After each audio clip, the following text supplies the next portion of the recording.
less than desirable option to transport yourself around. Only had third gear, no reverse, holes in the floor, and just cruise around at least 6 months until we got something better.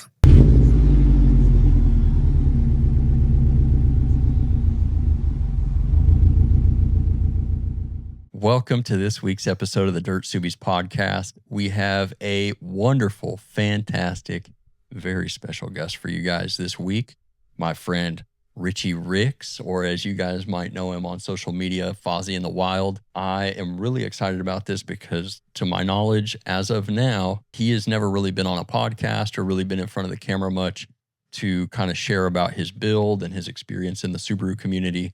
And he's probably one of my favorite people. I really like, anytime I go out on, a little trail run or anything, and I know he's going to be there, makes my day because he's just real easy to get along with. Absolutely one of my favorite people to kind of spend time around. There's some spots in the audio where it's sort of cut out during recording just a little bit. Usually I don't have that issue, but in this case, I wasn't quite able to get the levels where I wanted them. And, you don't really know what your finished product is going to sound like during the recording because all that I hear on my end is what's coming over the Wi-Fi, and that's not necessarily what's actually being recorded locally. But if you listen closely, it'll probably be just fine. Before we jump into that, a couple pieces of business. Number one, as usual, make sure you're checking out the Subi and You podcast. Raph over there, killing it. He's got over 200 episodes of straight bangers that you guys can binge. It would mean a lot to me if you would go show some support over there. And I want to give a massive shout out to Melee Design Firm for sponsoring the podcast. And the way that they're sponsoring the podcast is by offering a 10% off discount on their website. So if you go on their site, if you need a new battery, a new strut tower brace, a battery mount, anything like that, they sell a lot of really good, bespoke, like nice parts on their website. You get 10% off all that stuff. I've been hounding you guys for at least 4 years now, closer to 5, about not running the stock batteries that come in our cars. They're just not up to the task once you start adding accessories and going out into the middle of nowhere. So you can do that. Go to Melee Design Firm and use DirtSubies at checkout to get 10% off. I'd really appreciate that. That's a real easy way for you to support what we're doing over here. With that, we are ready to jump in with my friend, your guys' friend, and an absolute legend, Richie Ricks, Fozzie in the Wild. All right. So we got Richie freaking Ricks, the main man, Fozzie in the Wild, on the podcast today. And we're just going to get into it and talk a little bit about your build, some of the stuff you've been doing. Can you first, I got your Instagram right? Yeah, Fozzie in the Wild on IG. My official name is Richard Ricks, but my childhood nickname is Richie. Is it? Oh, Richard Ricks. Bro, I just call you Richie Ricks because I think it's sick. The first when you sent me that stuff, I saw your full name. I was like, that's the tightest thing I've ever seen. So I just ran with it.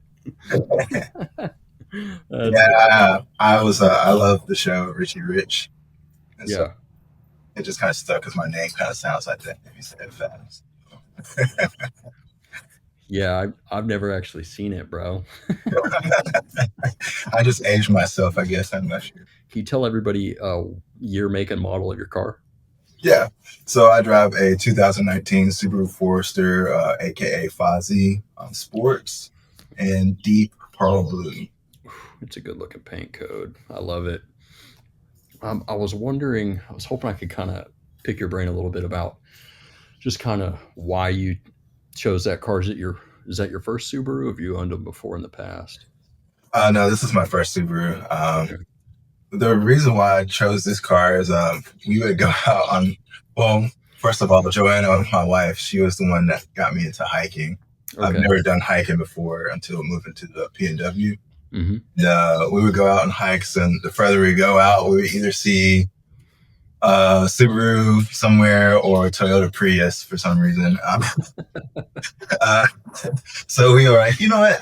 Our next car, we were driving a Honda Civic at that time. So our next car, maybe we should get something that's a little bit more capable so we can get to hikes a little bit better. And we ended up looking at a Jeep Cherokee and the Subaru Forester. So it was between those two. I was more familiar with the G's because it had the V8 in it. Ultimately, I chose the Subaru because of the safety features and the price as well. So. Yeah. What kind of Jeep Cherokee were you looking at? Are we talking like an old one or a current one? I'm not sure what year it was. I think it was maybe a 2018 or 20. That's new. Yeah, it's a little bit newer. It had leather and suede seats, and I really liked that, but I figured that wouldn't be a good option for outdoor stuff. So yeah, the newer Jeep stuff is not quite the same to me. Like when I think of Cherokees, I think of like the one that I have. It's so hard to get over the like independent suspension. Now I'm like, no, why did you guys do that? Yeah. How do you feel after you made that purchase? Are you feeling pretty good about it, or are there any things that you kind of wish that you had with something like a 4x4 or whatever? No, I feel pretty good about it. When I first got started with the Posse, like I didn't know anything about off-roading or overlanding. So I didn't know what to expect. I did grow up kind of driving Jeeps with a 4-low. Yeah. But with the Subaru, like I just wanted something that we could commute in, go out and explore nature, enjoy nature, go hiking, do whatever we wanted to, and come back and still get around the city easy and save some gas while doing it. So, well, I think you purchased it for the exact perfect reason. I think a lot of people they buy it specifically for off-roading. When my opinion is, with Subarus, it's kind of like a means to an end. Like I have these other activities that I want to do, and the Subaru will help me get there. Like you're not out there looking for rock gardens and stuff, Yeah. Yeah, I didn't even know what that was at that time when we purchased. Yeah, man. So I know you mentioned the P&W, but could you kind of tell people a little bit about like, obviously you don't need to give away your location or anything, but share maybe kind of the general area that you typically will take the car out to? So I usually just go out to Mount Hood. I'm just up there most of the time. I say about 80% of the time up there exploring trails, just doing stuff, photography, hiking, cycling now. It's just a great area just to go. Sometimes I just go up there and just cruise just to get away from the city. Just enjoy the wind and my lack of hair, I should say. I mean, I'm getting the widow's peak up here, bro. So I feel it. It still feels pretty good, even though I don't have any like wind resistance. Makes you more aerodynamic for those ninja moves, bro. Yeah. And so you were a Marine, correct? Correct. Yeah, I was in the Marines for 8 years. Okay. Did you ever drive anything crazy in the Marines? I drove a key truck that had. So the key truck, just to give you a background, when you're lower ranking, you kind of get screwed with a less than desirable option to transport yourself around. So the key truck that we had only had third gear, no reverse or anything. It had holes in the floor, and we would throw our tools in the back and just cruise around on flight strip for at least 6 months until we got something better.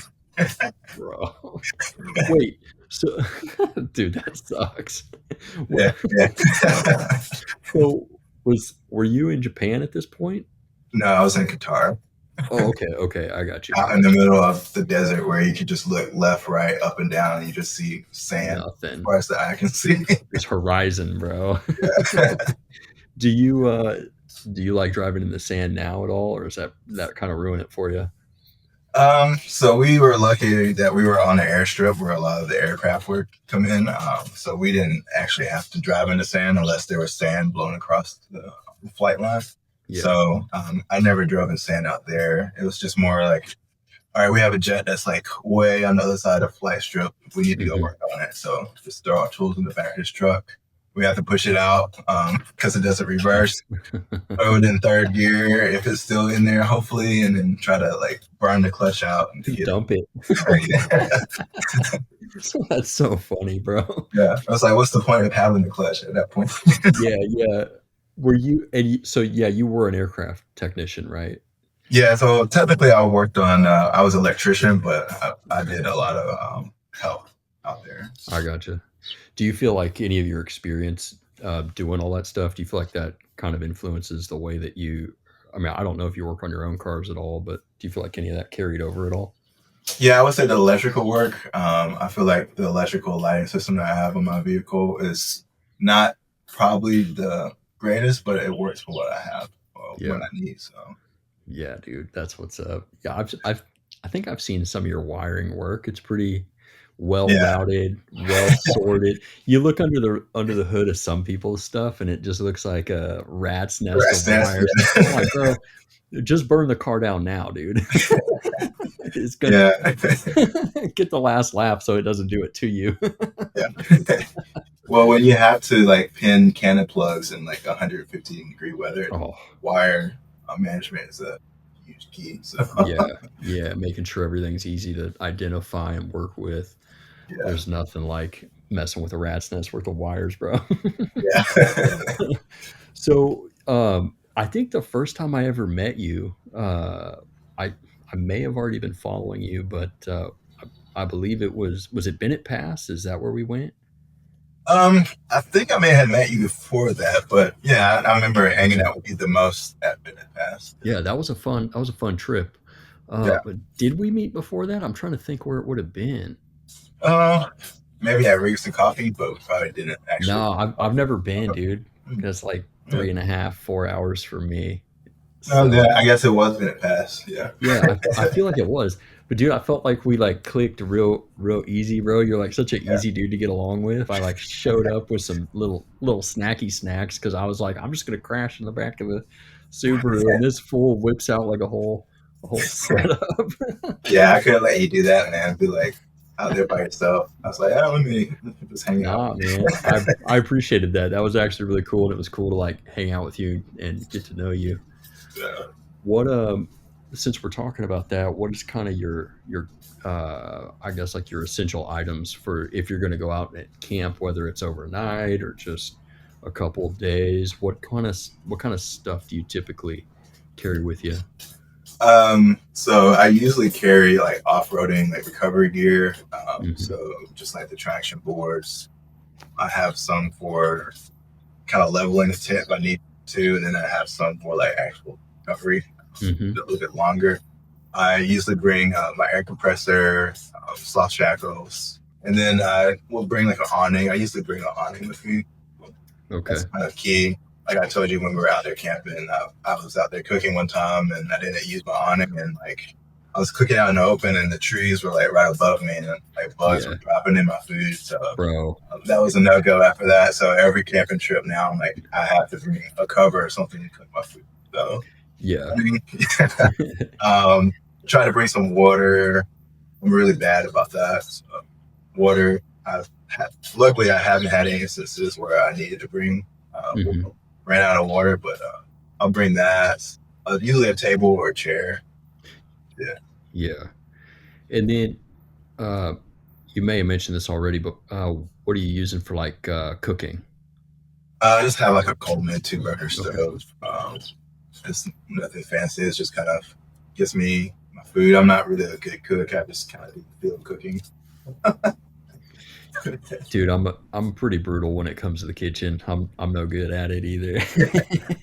Some people have a creative niche for that. I just don't. So. Yeah. I'm kind of the same way, man. Occasionally I feel like putting some effort into it, but I was just telling some people the other day, like, I'll just take a brick of like ground beef and throw it in a pan and eat it. Hey, that's not a bad way to go. Yeah, as long as I get the macros, that's all I care about. I'm like, okay, I got the protein, got a little bit of fats, we're good. Go ahead. I'll take Bucky with me. Bucky was with us. Yeah. And it's just good to have a little dog for the extra like caution and have a Yeah. little companion out there as a camping. And then my family as well. Sometimes Joanna comes and sometimes Mhm. AJ comes. It just depends Yeah. what the mood is. Yeah. Yeah, dude, I finally got to meet them at the Overland Expo. They seem super chill, like good people, man. JJ seems Yeah. like a cool kid too. Is he a handful? He seems like he could be a little bit of a like Yeah. fun handful. Fun handful, yes. Yeah. Yeah, he did really good at the expo and the camping that we did before that, surprisingly. So we were definitely lucked out with that. Yeah, that's Try what's to up. introduce camping to them young so that way he gets used to it and Yeah. unaccustomed to being outside for a long period of time. Yeah. Yeah, 100%. I love that, dude. My parents took us camping a little bit when I was a kid and I hated it, but it's Yeah. you know how it is when you're with your parents. It's never as fun. Yeah. It's a little bit different. I was wondering if I could ask you a little bit about kind of the main modifications related to like your suspension, wheels, tires, uh, lift kit, and then any other major off-road mods that you've got on the car. So I have a Ironman, just the ATS suspension. It's not the spec C's. So I have the sag issue Mhm. with that. I don't have any spacers on there, so I just have that stock suspension for Ironman. And then I have 17-inch DX4 pocket Mhm. bronze wheels on there paired with Falken Wall Peaks ATs. Perfect. I felt that was a good starting point for somebody like myself who was just kind of trying to get a little bit further off the beaten path. Yeah. And then as far as other modifications, I have the Anderson Designs engine skid plate and transmission skid plate. Good I don't choice. have the diff skid because funds is a little bit low right now, but Yeah. They're nice to have, but yeah, it's so hard to break a rear diff on a yeah, Subaru. So yeah, you're good until you feel like it. yeah. So, and then I have the nameless performance mid pipe and catback exhaust as well. Is that recent? Yeah, that's recent because I Okay. ripped off the stock mid pipe on Cedar Tree. So, yeah, my first Jeep Trail. Where were you at? Cedar Tree, Where Ocean is Park. that? It's on the eastern side of Portland. Oh, okay, dude. Pass. I've never been out there. What the heck? Yeah. Yeah, I was Okay. with Derek, Brandon, and Chris for Okay. that little Oh excursion yeah. in Yeah. the rain. Yeah. People might know those people like 503 Outdoorsy, Unpaved P&W, and then Starscream. Dark The screen. homie. Yeah. The freaking core group right there. Yeah. Yeah, those guys go pretty hard, and it was fun going out there, but definitely the stock mid pipe left the chat. Yeah. What? How did that happen?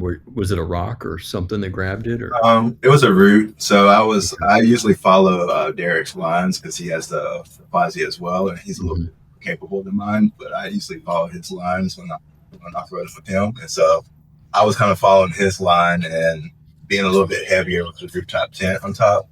Yeah. Slid like sideways into like a rut, and then when I tried to go forward, I kind of got pinched against the root.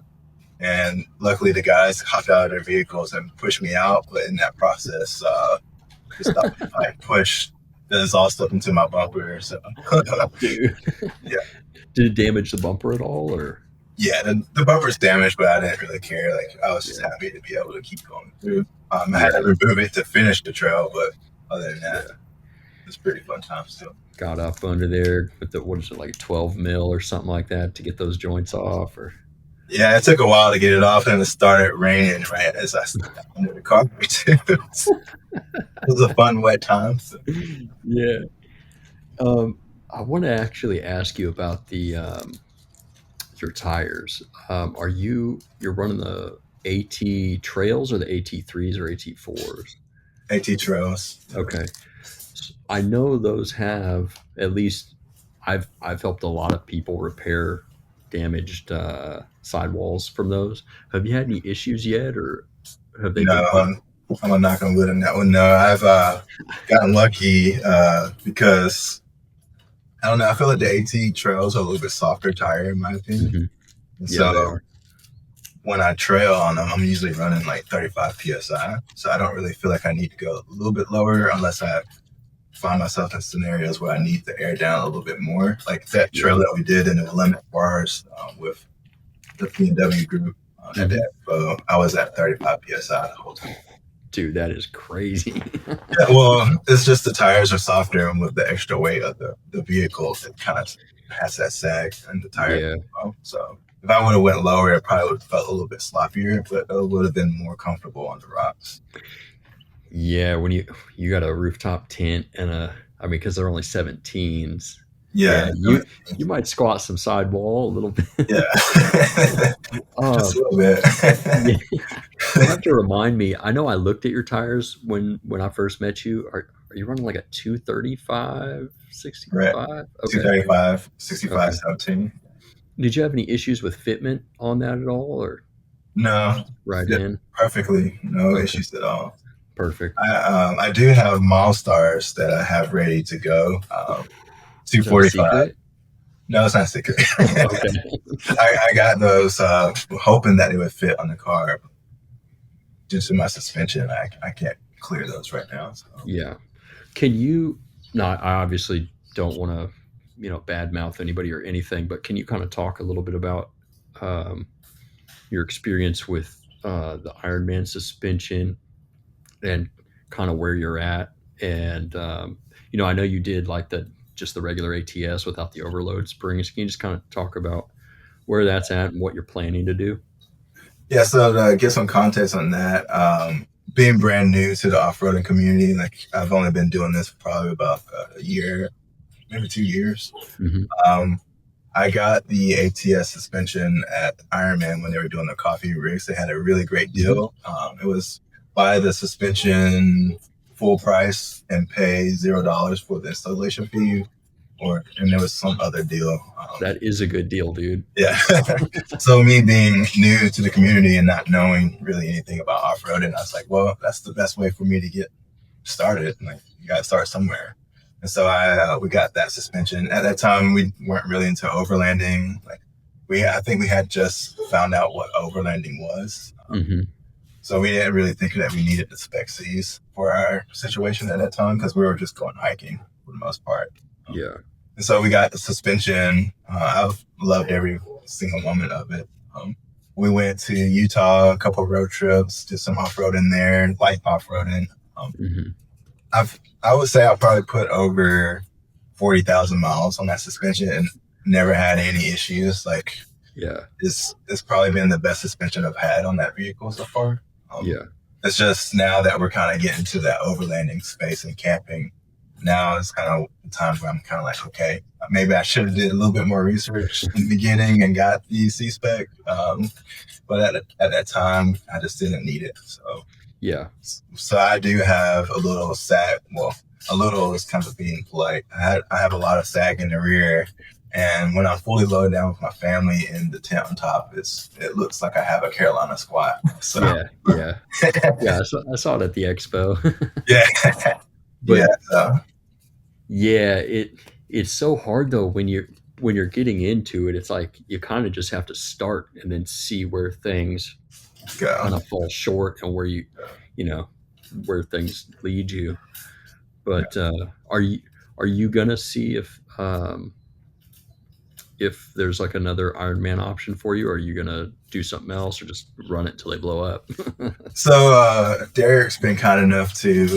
So I actually spoke to Milton about this a couple weeks ago, and he recommended me getting some Outback Wilderness Springs from Hmm. the Outback Wilderness. So I got the struts and springs, and then Derek's actually ran them. I think during the expo he was running those. Okay. So he was able to kind of give me the lay of the land of what I should probably do for my build. So I'm thinking that I'm going to use those struts and then pair it with a Rally Tech Outback Wilderness spring. So. Okay.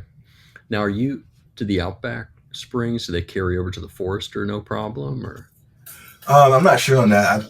I know that I think just due to the height of it, I think it would work better with Okay. with that setup. But I'm not sure. We're still kind of trying to figure that out. I know Derek's been through a whole bunch of different suspension setups, so he's definitely more versed in that area than I am. I'm Yeah. kind of leaning on his expertise. Yeah. He's got the 2021. It's essentially the same car as what you got, but Yeah. I was just talking to him. So, spoiler alert, I just interviewed him a couple days ago, Uh, yeah, we were talking about all the different suspension setups that he's run. He was like, I don't even know where to start, bro. yeah. Yeah. Yeah, I was hoping to get that clearance back so that way I can put the Milestars on there. Yeah. The extra, the Milestars, I've seen them in action and it seemed like they work so much better than what I have Mhm. right now. So that's what I'm kind of looking forward to next. So get the Yeah. suspension dialed. We may have to do some changes there. I may reach out to Ironman to see if I can get the spec Cs. Because I did find it awesome that the CEO came over and spoke to us, and I was probably the only person that said something like, I'm new to this. Like, for Yeah. me, this is like all I know. So like, it worked fine, until now. So Yeah. Yeah. I know a lot of people were heated with them, and I kind of foresaw all that happening. It was a new product, and it's not until you get to autopsy sets of suspension that you really figure out, like, okay, everything can look good on paper, but until you put it out into the real world, you don't really know how it's gonna yeah, pan out. But dude, I don't have any plans to ever run a single piece of Ironman suspension. Never have. But him coming over and willing to take a beating was. yeah, I was like, okay, respect, dude. Like, yeah, respect, big time. yeah. It don't matter. It doesn't matter who you are. That's pretty hard to do. So Yeah, yeah, because and I mean, they've heard, they've definitely they'll never hear the end of it. At this point, they've probably gotten so many emails, so he probably knew what he was in for. And I definitely, when yeah, he left, I was like, okay, I got a new level of respect. So yeah, for sure. yeah, yeah, I think it'll be cool for you to have those. You get the AT Pros. Is that what you went with? Um, yeah, the AT Pros. Yeah, Yeah, Patty Gunn. yeah, I think having a beefier like load range, like the load rating on those is going to be higher than what you've got on the AT Trail. It'll be Yeah, super nice to be able to run that with in conjunction with all the stuff that you got on the car. That'll be yeah, and sick. the AT Trails, like especially like on Cedar Tree when we were doing it in the rain, some of the rocks, Hmm. I found myself like really slipping trying to get grip. Yeah, And I just felt like it was just due to the softness of the tire, not really gripping the tire, the rocks it should. Uh, some of the other guys that had the Milestars on there were just gone. So I was just like, hmm, I'm in the yeah, back, just hanging back here. yeah. Being able to air down is like just the ultimate cheat code too. When you can Yeah, dump down to like 15 psi, just yeah, tires just wrap around everything. But I don't even run all terrains, and that tires actually got me thinking, like, maybe I should run all terrains. yeah. And they look good too. I just thought they looked way more aggressive than the ATs. But Yeah, I just saw like fingers crossed that I can get those on yeah, there. yeah. I think Patrick Anderson. He's the first person that I ever saw running those because he put them on that Outback that they built, Yeah, and that definitely. That I think that was my introduction to them. And once I saw them in person, I was like, dude, these are actually pretty sick tires. yeah, And I've been a Milestar fan for a little bit because I've run them on my Jeep. And I think if I ever do decide to jump down to an all terrain, I think it'll be the AT Pros. I think it's a sick tire. yeah. I'm stoked for you to get them on, dude. Yeah. That's why I've kind of not been willing as much lately, just because I was like, I just gotta get the suspension tires dialed in. Yeah, yeah. Do you have any leads on new suspension? Yeah, so I've been looking at Rally Tech. Hmm. Rally Tech seems like they've been on par with like suspension. Just kind of waiting for the right time to actually purchase that. But for right now, I like what Anderson Designs is doing too, as well as for this suspension as well. Their trailing arms. I've already seen it like in action so many times. Because I follow Derek most of the time on the trails, so I can see what's happening with the suspension in the rear most of the time. So, I know what I need to get. It's just when do I get it? Yeah. What about the like the struts? Do you already have those lined up, or? I have the Outback Wilderness struts. Oh, you already got them. Yeah. Oh, it's actually in Derek's garage, I think. Oh, perfect. Yeah. Did you buy the ones off of him that he was? No. So Milton was the one that recommended me get those, and so I reached out to somebody on Facebook Marketplace. Okay. I think they actually got a rally tech set up for the Outback Wilderness that they have, and so they didn't have any need for the stock springs and strut, and so I picked those up. And then the reason why Derek has it is because he needed it for the expo.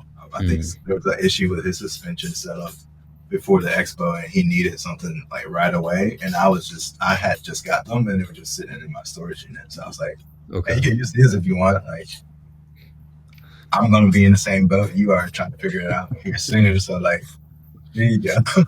You have way more experience than that is. I wonder if that was right around the time he was having that Bilstein debacle where he bent a couple of their struts or something. I think so. It might have been. Okay. Yeah, I can't fully remember, but yeah, he's had all kinds of. He just beats that car so hard. Yeah, it's awesome though, man. Like, which I like. Yeah, like once you go out with those guys and you find like that trail, that itch is there. Like, it never goes away. So like, dude, I'm like itching to do it again. Like, but I know that I need to get the suspension tires. Yeah. I was gonna ask, are you carrying like an extra, like a full size spare or anything? No, that is on the list of extra miles to do, but I don't right now. Yeah, I have a donut, just a regular donut in the back. Luckily, I haven't had any issues that I needed to repair a tire.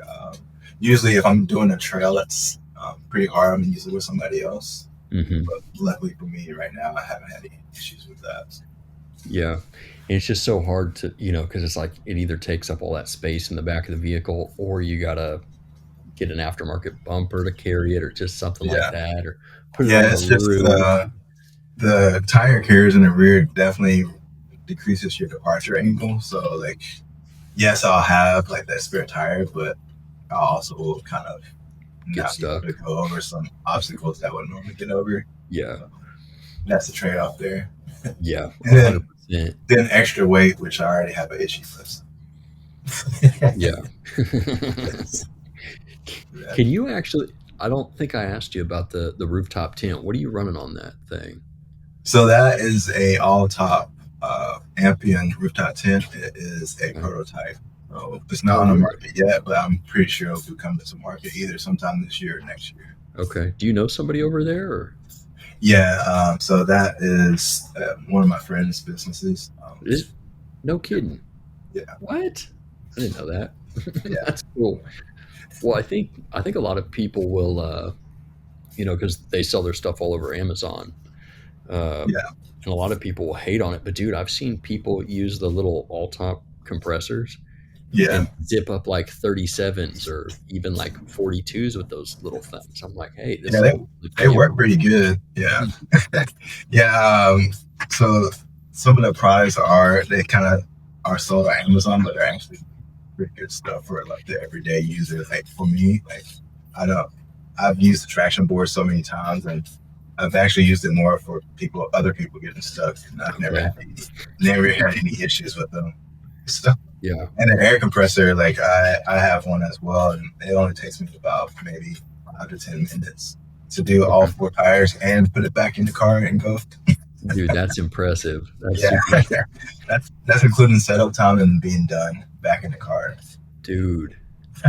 Yeah, because you shout out to this guy. You sent me, I think when you got that compressor, you sent me your Iron Man. Yeah. And so I guess that's the only piece of Iron Man equipment I own. But dude, that thing is a beast, bro. Yeah, It like yeah. zips my tires up so fast. I'm like, what the heck? Yeah, that's what I started with was the Ironman. So we went used the Ironman compressor when we did our road trips to Utah twice. So the rooftop tent is a prototype. It was given to me in December last year just to test out. So I've done some pretty cold winter camping, and I've done the summer camp. Obviously, the expo we were like pretty exposed to the sun. Yeah, dude. So I feel like I've definitely tested out everything on it so far. It definitely is built for winter camping. It has that liner on the inside. That, I don't know if you saw it. I think you did go up there and kind of look in there. No, I didn't actually. Okay. Yeah, I didn't get a chance. I was so tired that day. Yeah. I sat next to the Forester in the grass because I like almost fell asleep. Yeah, it was a lot going on that day. But yeah. Brandon rolled up. He's like, Patrick said you just like passed out in the grass. I was like, I know, bro. I'm just so tired right now. Hey, sometimes you gotta do what you gotta do. Do you have any situation, like any crazy situations other than ripping the exhaust off the car? Have you ever been in any like wild scenarios in that thing?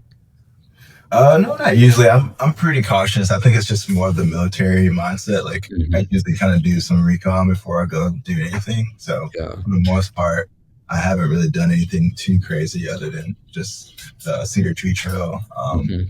And then the other day, a couple of days ago, when Silver Bullet and Mount Subi came down, we also did another OHV trail. And there were some sections that I tried to go up it, and just the power just didn't want to let me go up the obstacles. But for the most part, I haven't done anything too crazy in it.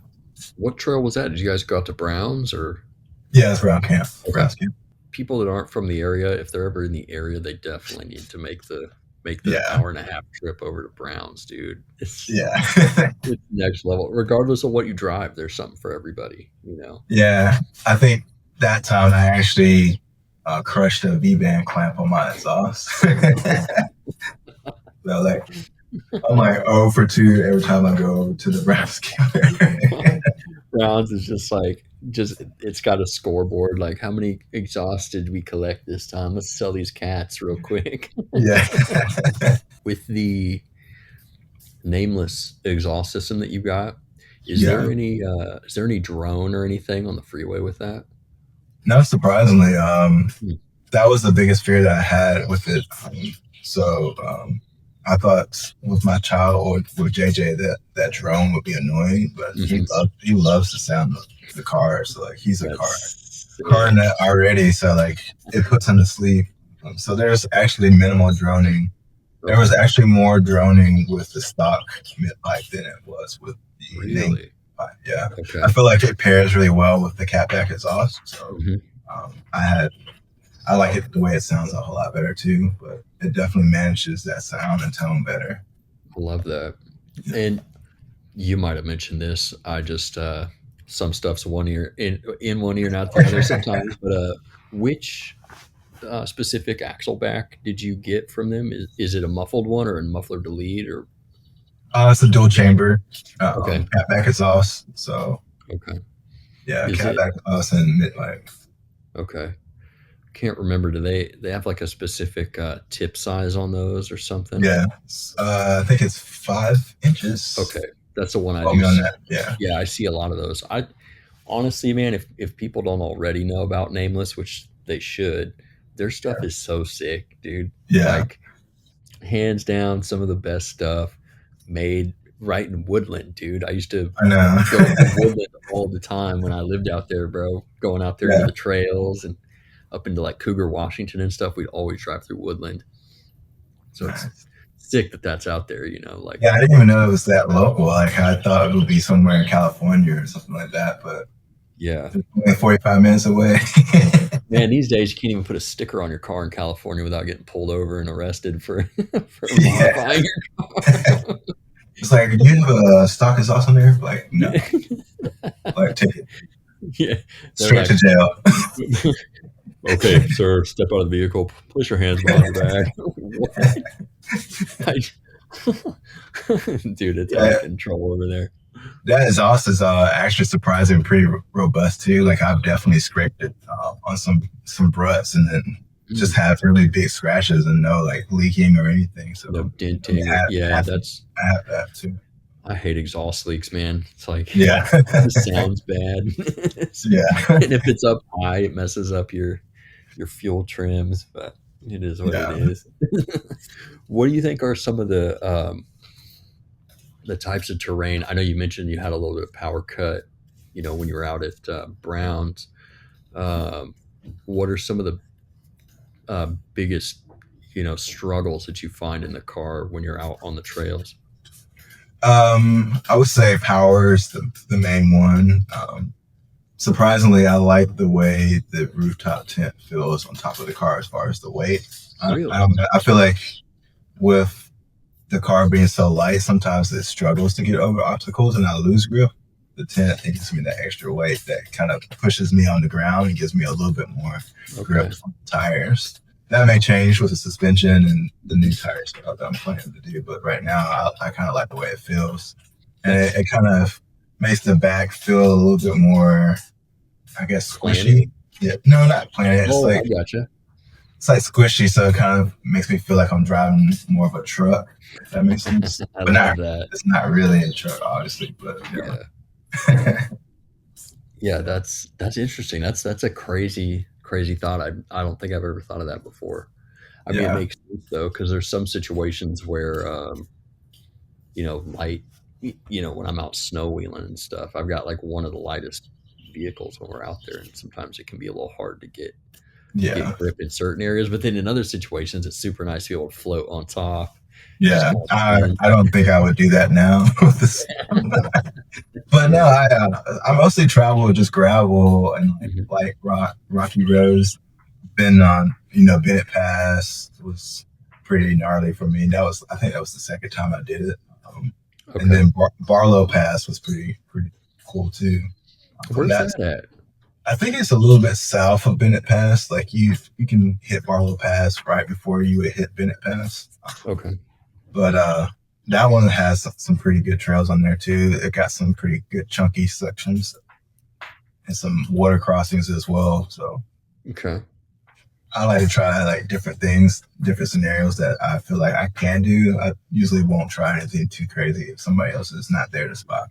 Yeah, that's a good. That honestly, I think everybody should think that way. Yeah. Sometimes I do like go in situations where I'm like, I shouldn't have done that. For the most part, I'm pretty good at determining what I should and shouldn't do. Yeah, sometimes you get away with it. Other times it's like, oh, this turned out to be way worse than I thought. It can go sideways really easily. Like, I guess I'm staying the night out here, dude. Have you been in any situations where you feel like the skid plates have like really saved your yes, like pretty much almost every situation I've been in so far since I got the skid plates. The transmission skid plate is the one that I've used the most, I could say. Like I've rested the whole car on top of the transmission skid plate, like probably more times than I can count. And it's held up every single time. So dude, they don't even offer the little 1/8-inch skids or whatever it is. Like Pat is not about that life. Was it 3/16? I think it's 3/16. All is 3/16. How hard was the install in the transmission skid that you've got? It wasn't that hard. I actually didn't do it. Okay. Derek did it. Okay. And then Pat helped me out with a new skid as well on it too. Okay. The one that I got from Derek was a previous model, and it had a little bit of nuances there that wasn't clearing. I don't know what rubbing against, and then I hit up Pat, and he actually hooked me up with a new skid plate.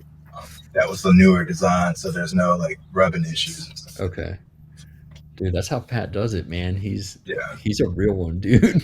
Yeah, I mean, I was like really impressed. It's like I didn't know anything about transmission skid plates. Like I knew that it was rubbing somewhere just when I started it off on the initial push in first gear, and then gears is theoretical.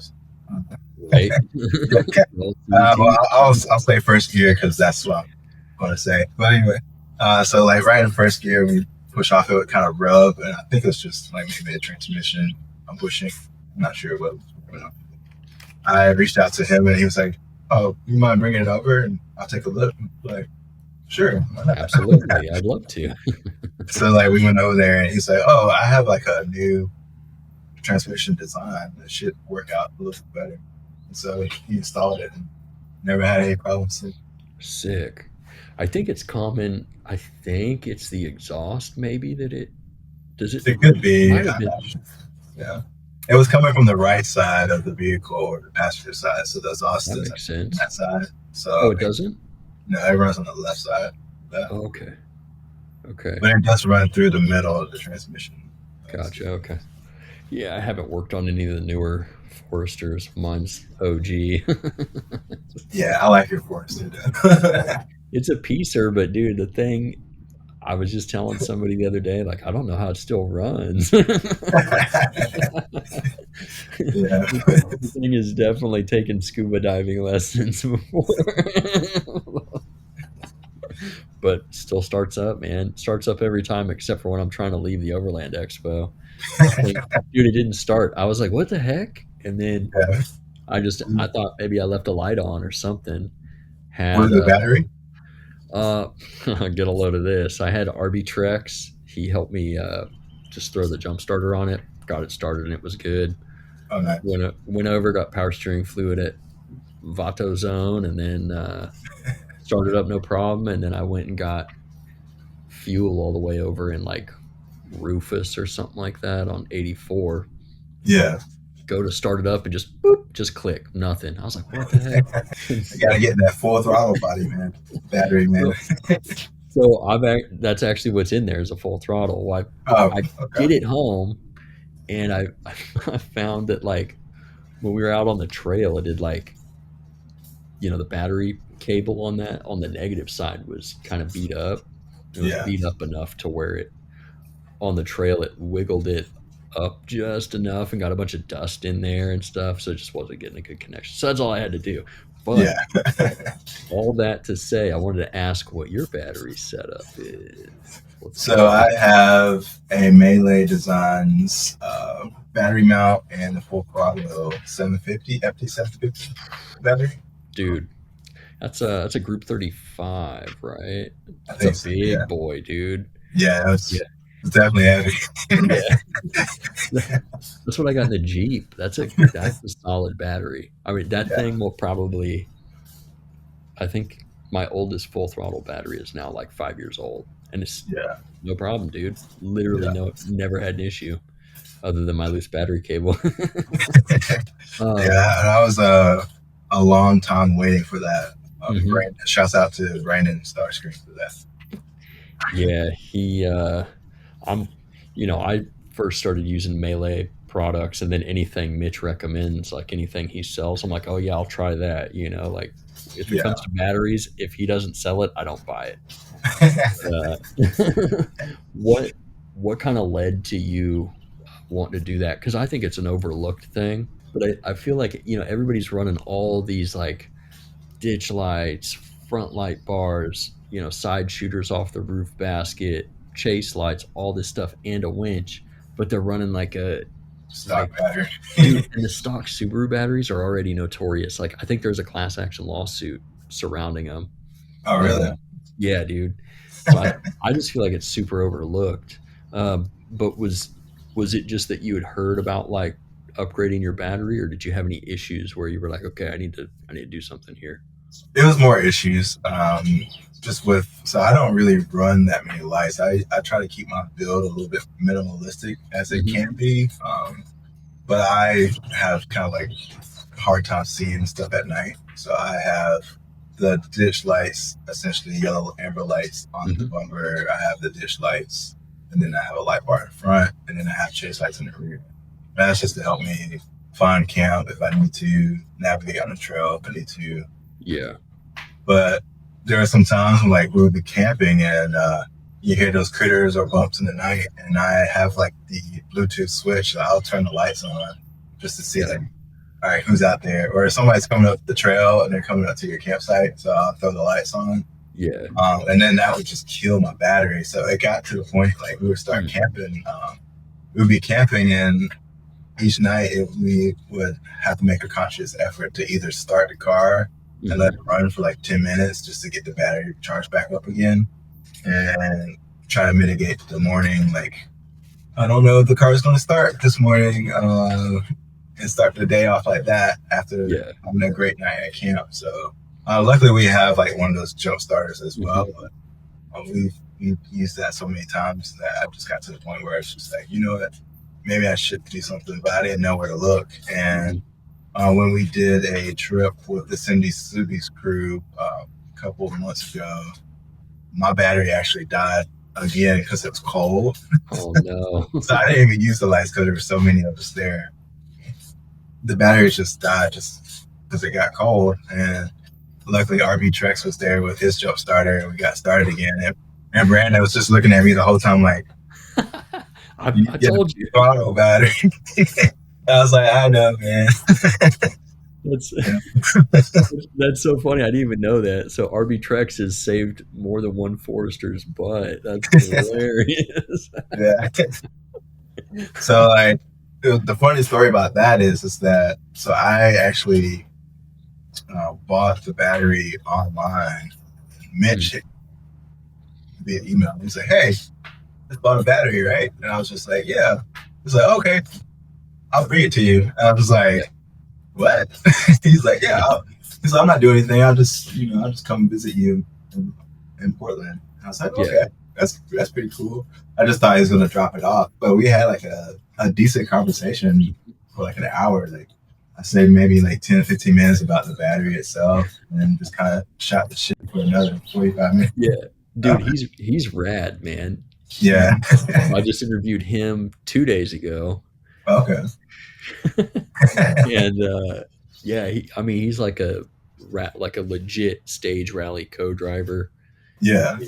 Just knows exactly what it takes to make a durable battery setup. They're doing 100 miles an hour down washboard roads. It's sometimes in the cold if they're up doing like snowdrift or whatever.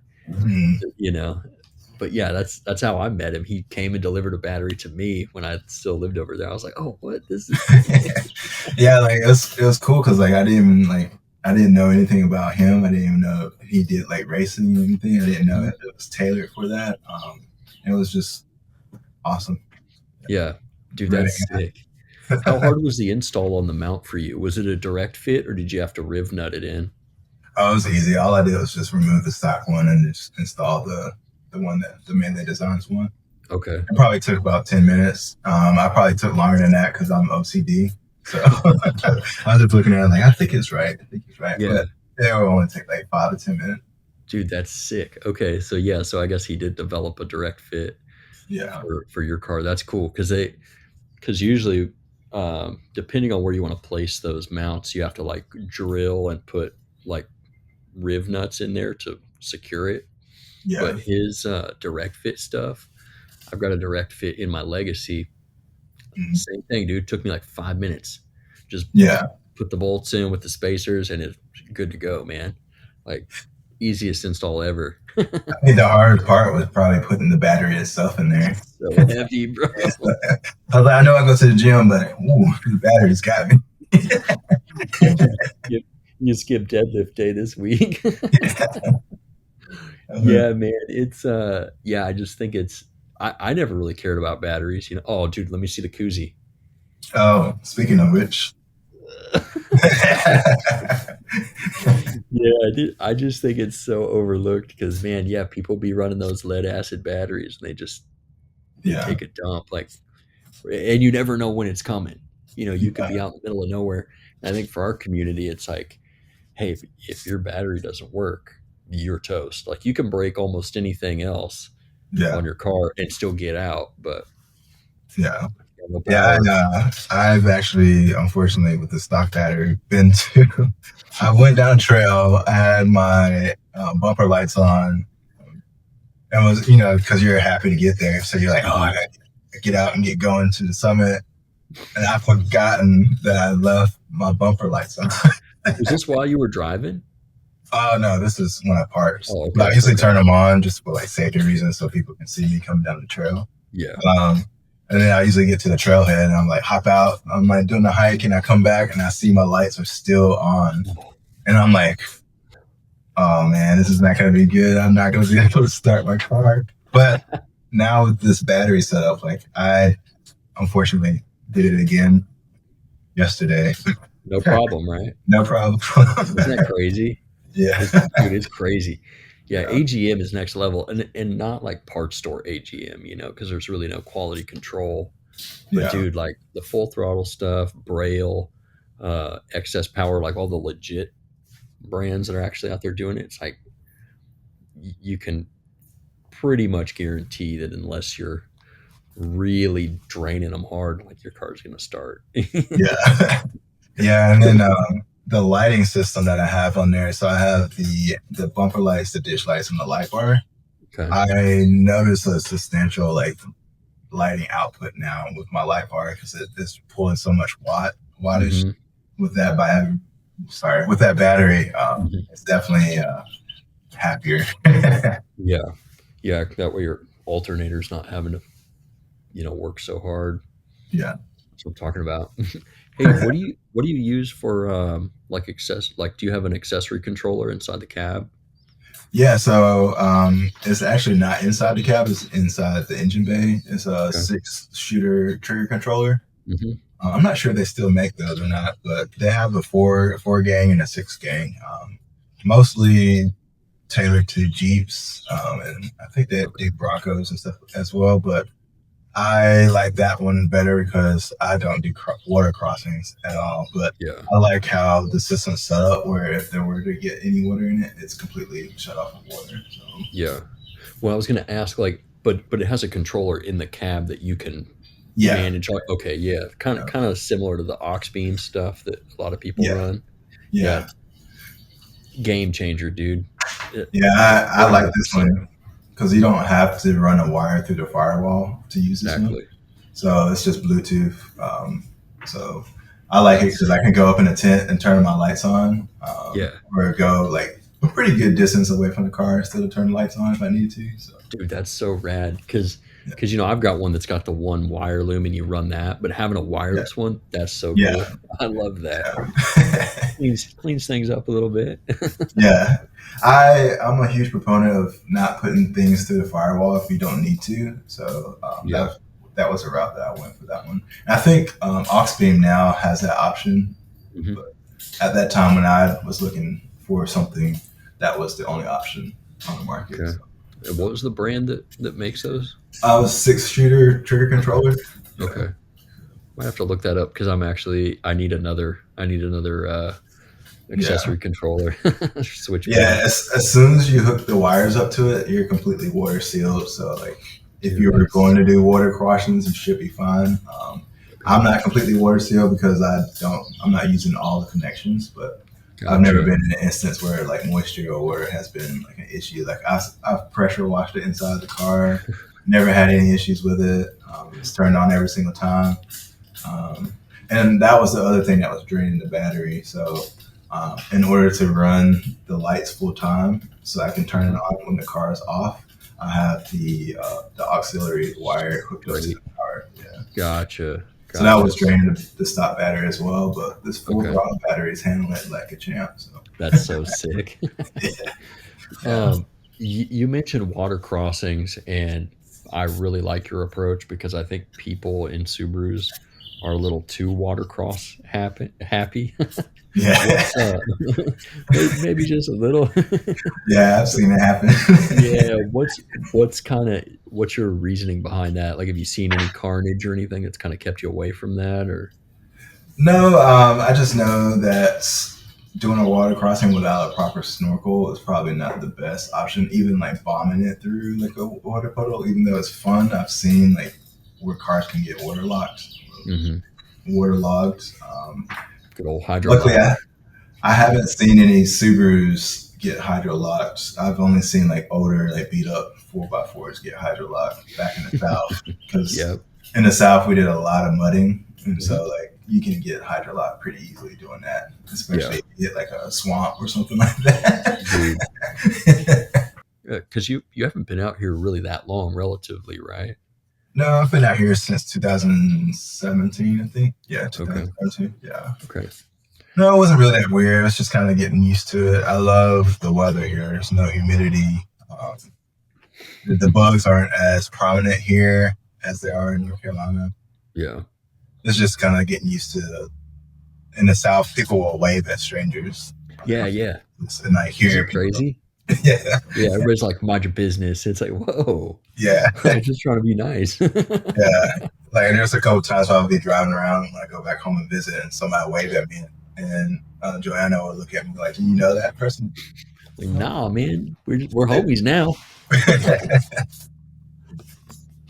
Yeah, that's funny. It's when I went there, I was pretty shocked by like, just how friendly everybody was. I was like, dude, this is tight, man. yeah, Like you said, everybody out here, it's almost like everybody's trying to be super cool, but yeah. in the process of trying to be cool, everybody just seems like a butt. Yeah, so my going back to the water crossings, my approach is I usually try to see like if somebody else is in front of me, I'll see how deep it is before I Mhm. decide to bomb it through there. Yeah. There's really no instance where I'm like, I need a whole bunch of water on top of my car right now. Um, No, I'm like good. even on Barlow Pass when I told you I did the water crossing, like I figured that it probably wasn't that deep. It was only up to maybe mid tire, so maybe like Okay. a foot at the most. But I still got out and checked it with a stick that was laying on the side of the trail just to make sure. Like, Speak my language, dude. because I don't want to be in a situation where like that happens and that's Yeah. hard to remedy out on the trail. So, Yeah. Oh, dude. And it's so, like I said, it looks cool yeah, and it's fun, but it's fun until it's not, man. yeah, yeah. Yeah, my Forester's been almost completely submerged, and Okay, don't recommend it, dude. Do not recommend it. It's like gets in everything, bro. Like ruined yeah, uh ruined like a $2,000 camera setup, because the whole car took on water. I was like, oh, this is great. yeah. And it was well, the only reason it happened because there was snow on top of the water. uh-huh. Had no idea it was even there. Yeah, Like, oh, it looks like a little puddle, right on the side of the road. And nah, man, like I've been back there with no snow, and it's just this massive hole. Just like one yeah. of those drainage ditches, dude. It just swallowed the Forester like nothing. I was like, oh, this is. Were you able to get out or? I was really lucky. There was some hunters out there in a big Dodge dually, and I Uh-huh. was like, y'all, can I just like pay you like $50 if you just come here, like right up the road, like 20 seconds up the road, pull my pull my heap out of the water. They're like, what? They're like, we're probably not gonna be able to pull you out. Like, we don't really have aggressive tire. I was like, trust me, it's a little Subaru. You're gonna be fine. They just walked it right out. I was like, yes, thank God. Yeah, I had to pull the spark plugs out, purge all the cylinders, and Yeah, pray that it didn't mess anything up. I had just relocated my ECU too. Otherwise, yeah, I would have been yeah. toasted. Do you have a rear locker or anything in that car? No, no, no. I Okay. know I probably need it, but I daily my car. Hmm. Actually, Joanna dailies the car. I actually commute to work on my bike, but Hmm. I just felt like since I don't drive it as much as I would like, Sport Locker right now is something I really need. Hmm. I just feel like once I get the next vehicle, I'll probably do that.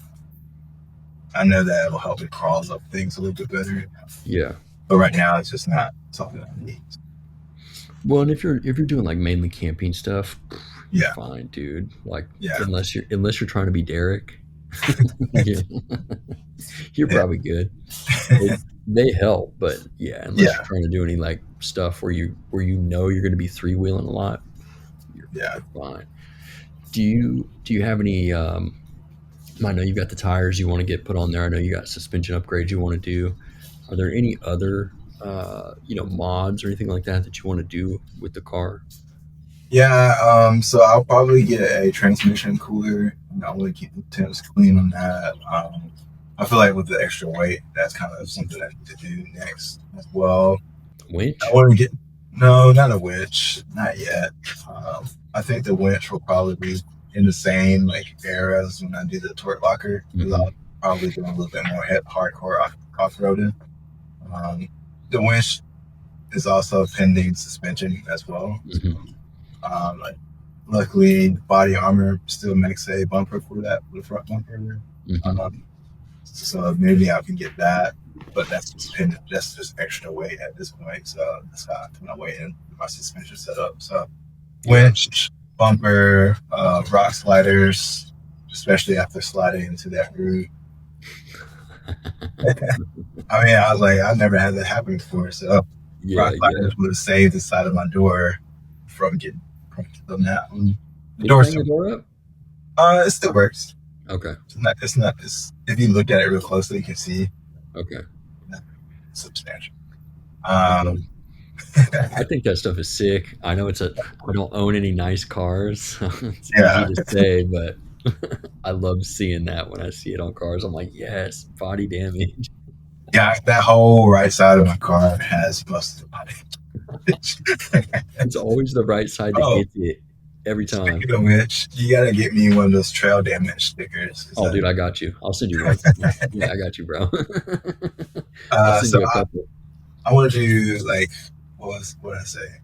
Transmission cooler, bumper, winch, torque locker eventually, rock sliders, probably a swing out arm if somebody doesn't make. I'm looking at you, Anderson. I'm making a rear bumper for the Fozzies. That's probably it. And then if I still have a Fozzie in the future, maybe do like some crazy engine swap. There you go. I know that I need to get it tuned with the extra weight, so I kind of wanted to see what happens after I get suspension, maybe the transmission cooler, and then see what the tune will do for the Fozzie. Yeah. Right now, it's just a little sluggish going up, especially going up mountains. So maybe a tune will help out with that. Yeah, I was, in all my years driving Subarus, it's always kind of been like commonly accepted that like there's nothing you can do for NA motors unless you're going to do like an NAT build, and then they're just ticking time bombs. But after seeing, Carrie and Milton and seeing them doing their stuff over at is it PRE? I think that does their tuning. Yeah, PRE. Yeah. After seeing them, get the most out of those engines, I'm like, hey, sounds like there's something here. This is actually pretty sick. Yeah. He was saying that Carrie, she's got a little more power and is even getting better gas mileage. Yeah. Dude, what the heck? Yeah, I mean, I grew up in the turbo scene, so I never knew that you could tune naturally aspirating as well. But I figured that you could probably do something to it to make it a little bit better. So yeah, seeing them do it, I think all the stuff they're doing is pretty rad. Yeah. I mean, I've been driving these cars forever and would have never thought to do that. So it's like, oh, cool. I'm glad somebody else is over here. Yeah. The time and resources to make it work. Yeah. I've seen those cars do some pretty rad stuff in the snow and some really crazy obstacles. And I'm like, man, those cars rip pretty hard. You mentioned that this is super off topic, but have you owned like tuner cars in the past and stuff where you're in the South? Okay, you got to lay it on me. I'm a car enthusiast, bro. It doesn't matter if it's a Subaru or what it is. What all have you had? So in high school, I had a Chevy S10. It was lowered 2 inches in the front, 4 in the rear. That was more just to level it out. Okay. It was Pepsi blue. I loved that thing. That was like the car that made me cool in high school. Tight. And then after that, I had a Grand Prix. I forgot what year it is. I think it was a 95 Grand Prix, white. That one I actually did kind of Fast and Furious mods. I think Fast and the Yeah. Furious 2 had just came out, like Okay. maybe a year or two before, and like I did the whole Paul Walker Skyline, try to mimic that with my Grand Prix, which Yeah. I mean that's all I had. So I had neon lights on the bottom, and then I had Yeah. neon lights in the car. So I had neon lights under the dash. I had neon lights under the seats in the rear, and then I had neon lights behind the rear seat The headrest. headrest. That's sick. Yeah. Yeah, and then I had strobes in the grill. So I was like, now I'm looking back at it, I'm like, why did I do that? But I mean, the stuff we do when we're young. yeah, that car had I ran through like 4 different suspension systems in that. So I had 10s at first. I went up to 12s, and then I just kind of went through different renditions of 12 subwoofers. I had dual exhaust flow masters on it, so it was loud and noisy. Like my mom and dad could hear me coming down the road from like a block away. Pretty much as soon as I entered the neighborhood, they could hear me from the base or the. You're gonna have to remind me? Did those have a V8 or was it a V6? V6. Yeah. Okay. Was it the Grand Am that had the V8 in it? I'm not sure. I know that there was a Richard Petty edition of the Grand Prix that had a turbo.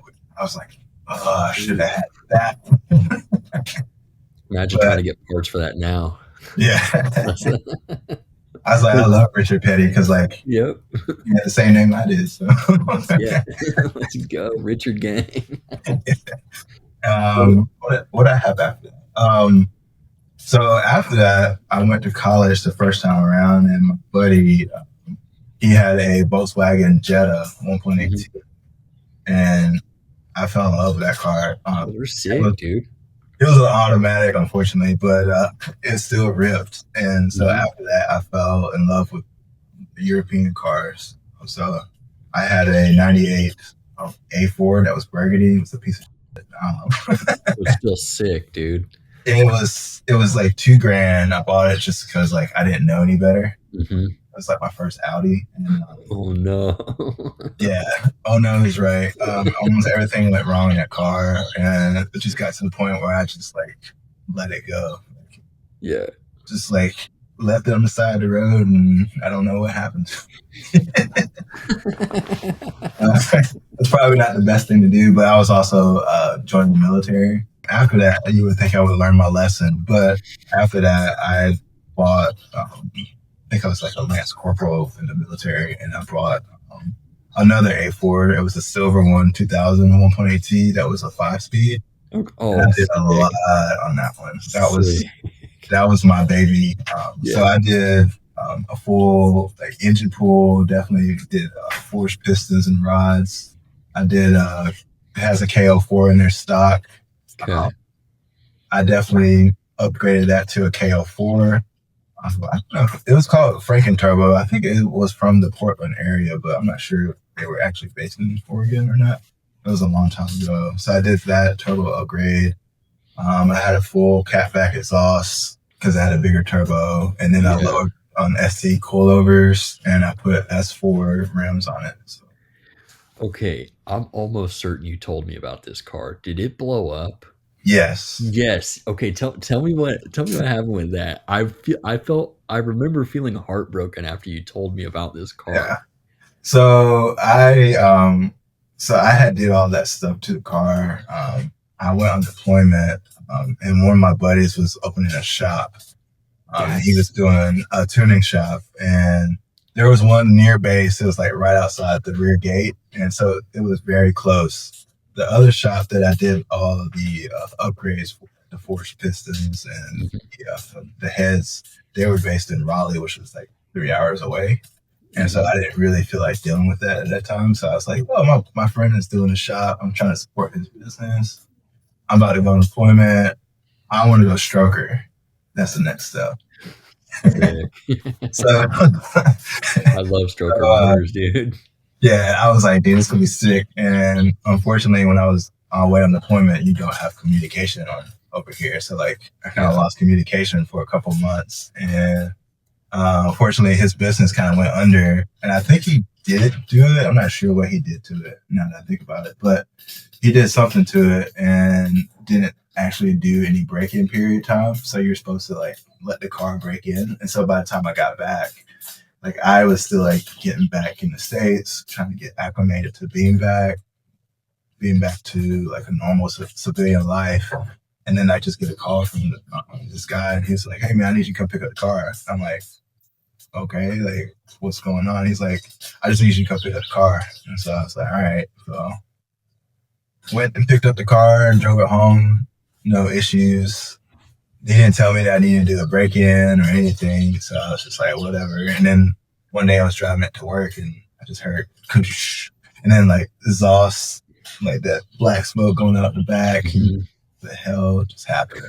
Oh, no. And then like, long story short, I brought it back to the shop because it was still like operational because he was still trying to clean out like his business. And he was like, "Hey man, like your engine's like fucked up." So like what happened is the valve actually hit the piston head and fucked it all up. So yeah, you wouldn't think it would happen. And the forged piston was fine. It was just the rest of the internals and stuff like that was gone. So. Yeah. Oh, dude, what did you end up doing with it? Because I remember, when you told me that story, I was like, I was pissed for you, bro. Well, at first I was like really mad, but I also had an S4, so so I was just like, well, the S4 is twin turbo. Yeah. I'll just part out this one. What? It just sucks though because it's a lot of money. Yeah. It's like painful. Yeah. I just ended up parting it out. I took it apart just to look at it, and I was like, it's not worth my time to. This route. Hindsight, I probably should have, because that was like the cleanest V5 A4 that I've seen. I haven't seen one that clean. But yeah, I was like, well, I already have this other car. Like that car had its own set of problems. So I was like, I'll just deal with that one instead of this one. So yeah. What's the power plant in the S4s? Like, is it a 2.7T? Oh, 2.7. That's what it is. Oh man. Yeah, that thing. Like I thought my 1.8T was fast. Oh my gosh, the S4 just blew it out of the water. There's been times like where we've been racing and like my buddy would be riding my car and I would just off. Like, yeah. I don't even see my no lights. It's like yeah, this car is fast. Yeah. Are all the S4s Quattros? Yeah. Okay, yeah. So you got all-wheel drive in them too. That's such a sick setup. I've always thought those are cool. I've never owned any German stuff, but that's probably good. That's why I haven't. Yeah, I didn't know any better, and I love the platform. Yeah, it can't be that difficult, but Jeff, it is. Engineering is pretty hard to go for. Dude, owning any of those cars, kind of like, do you miss that at all? Do you feel like at some point you might want to get a WRX or anything like that? Oh, dude, I love the WRX. I just love like all-wheel drive, like manual car. Like yes, it started with the Audi, but now I'm on the Subaru, so like I would like to get one. I've been trying to nudge Joanna to like WRX as a daily commuter, but kind of turned the Fozzie into like an overlanding rig, so kind of more commuter friendly.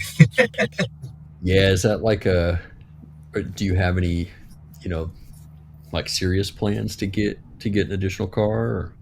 Yeah, I want to get a Senate after seeing Derek Swift. That looked pretty cool. Dude, it's got the the FA24 GIT, bro. Yeah, that's what I'm saying. Like, I know how I am turbo cars, so I'm gonna try to keep that itch under control. But it's not gonna happen. Yeah, you're about to take the 7-seater out for your regular commuter and let Joanna take the Fozzie. Yeah. Well, I think the Ascent I think it's sick, dude. Yeah. After seeing that one at the expo, that one was like, ooh, I like this. Yeah. Have you seen Derek's? Yeah. Yeah, Yeah, dude, that thing's I've tight. seen his. He rolled up the other day when he picked up the struts from me. And he was sitting pretty high. Mm-hmm. I like that. Yeah, yeah. I think it's a cool platform. It's not, it's going to be heavy. It's going to be big, but I think they put the right engine in it. For Yeah, still making it something that's usable. You know what I yeah. mean? when I worked for Subaru, that car just debuted like the year that I was working there, Mhm. and I would get so many phone calls like, "Hey, do you guys have any Ascents?" No, they're not going to be on showroom floors for at least a year. But man, there was so much hype surrounding it, and everything I can tell, like the sales numbers seem to be good. Yeah. But I mean, it's a family holiday that can still do Subaru things well. So that's what I love exactly. about it. Hmm. I mean, you're not going to be doing any rock crawling in it, but you can still. I mean, maybe you might. Yeah. Yeah, Yeah. I just think it's cool. Like, and I think there's a bunch of weird little like features. They got like the cool window shades and stuff in them. I don't know if Yeah. they still have that, but we had like a test model. Mhm. It wasn't even like a fully finished car. I remember being like, dude, this thing's actually pretty sick for being like a prototype. Like, Yeah. I don't. It's just me, but I might have to have a 7-passenger now. Yeah. Yeah. So, What other cars did I have? Oh, so I was on an Audi kick for a long yeah. time. So I had the two B5s, A4s. I had the Hmm. F4 B5. I had a B6 A4 that was a lot. That's when I fell in Sick. wagons. Hmm. That was Joanna's car at first. Okay. And then later on, I got another 2010 A4. Sick. That was her new car, and I took over driving the wagon. Tight. Then he brought both of those over to the BMW. And, didn't really think anything of it because I'm not from here, but Hmm. definitely was the best car to bring out here just because of the all-wheel drive. Hmm. And then after that, I think I had the Honda Civic 2010 EX. That was just kind of like, Little I commuter. got, yeah, I just got tired of dealing with Audi problems. So I just get a Honda. You won't have any issues. Can't go wrong with a Civic, dude. And plus, I was in school then, so I was like, Yeah. I'm not really working, so like I need that. And Yeah. then the Civic. Okay. Dude, you've had quite the garage. Yeah, Love it. So looking back on your whole, I mean, I think I know what you're going to say for one of these questions, but now that you're a couple years into this, is there anything that you would go back and change in terms of the way that you kind of built the car up? yeah, I probably do suspension first. Hmm. That was definitely just lack of education and just knowledge of what I needed to do and what I possibly could do with the car. I didn't even know you could do as many modifications to the Subaru Forester at that time. I would probably start with suspension first and then skid plates next. Yeah. Just because when you're going on trail and you don't have skid plates, you kind of have that pucker factor where you're just like, you know what, I might not make it over this. But for Yeah. skids, you're just kind of like, I don't care. Yeah, exactly. It just doesn't matter. That's Yeah, what I told. That's what I told Sierra. I was like, dude, the moment I got skid plates, my driving technique just that quick yeah, changed because it's like it doesn't matter if I slap the belly of the car into a boulder. Like it doesn't matter. Like it literally will do nothing. yeah. Yeah, I would probably start there first and then maybe look at like electrical wiring, like lighting systems, stuff like that. Yeah, that stuff is actually nice to have when you're out. Especially if you're doing all the camping stuff. Yeah. Dude, Uh, game changer. Because I remember yeah. being out there with you and having. I think did you have some string lights or something up around the? Yeah, I had Yeah, like a 20 or 30 foot street light. dude, game changer. Just having a little like ambient light makes so you're not tripping over rocks. Yeah. Yeah. Did you, when you first got into this stuff, did you know anybody that was doing this or? No, actually, the first person that I started doing research when I was looking for like, all right, we're going hiking and we're going pretty far down the beaten Mhm. path to these trails. Like, what do I need to do? So I got the suspension, and then I started looking around on the internet, Instagram, and Jay Foss was the only one that I saw at that time Yeah. that had like a fully decked out Subaru Forester built. Yeah. And I had never seen anything like that anywhere. So I was just like, oh, I What didn't even know color you is could do his? that. This is the exact Yeah. same color as mine. Okay. Okay. Yeah. I feel like we talked about this dude before. I think I follow him now after we talked, but, what, The OG J Foss. yeah, yeah. What was his setup like? Do you remember at the time? I don't remember what his setup was. I know that he's running primitive skids. I Mhm. think he has the Rally Innovations front bar. I think he might be running Baja Designs. I'm not sure what his suspension setup is, but I think he also has nameless exhaust. He has a rack. I know a lot about his car, unfortunately, but not enough. Yeah, yeah, He yeah. has the cases on the rooftop. I think he has the molly panels, which I would like to do on the rear windows. Mhm. But he also has like a lot of like customizable pieces as well. Like he has like the hood scoop and stuff like that too. Okay, okay. And I he think has I like have seen carbon that. fiber stuff too. I'm not sure if it's like more like accent stuff, but Yeah. Yeah, that's just the fun money stuff then once you get yeah. everything going, you're like, "Oh, I'm not done scratching the itch yet." Yeah, but for me, that's how I started. I was like, oh, I can do that to this. And Mhm. that'll probably help me out with like going camping and going to the trails. And so just started there and then started reaching out to people on Instagram that have like cool builds. And that's how I found Unpaved. Mhm. I didn't even know he was in the PNW, which should have known because it says Right. PNW. Yeah. Like when you say PNW, it could mean, Washington or anything Yeah. right here. So Yeah. then linked up with him and then kind of been how it started snowballing from there. Yeah. Because you guys are essentially neighbors, you know? Yeah. He lives a little bit south of you, but, Yeah. yeah, that he's probably one of the best dudes you can have in your corner when you're doing this Yeah, stuff, for sure. Yeah. Yeah, and plus like I didn't know how to like off road the Fozzie and like watching Mhm. him take those lines and like kind of following his pointers. Like there was one time at Cedar Tree, like we were going up a hill, and I think I probably posted it either as a reel or a story, where like the car just didn't want to get up the hill. Everybody else was going up it fine. I think Sherman did fine. He was the only one that had a rooftop tent on top. Okay.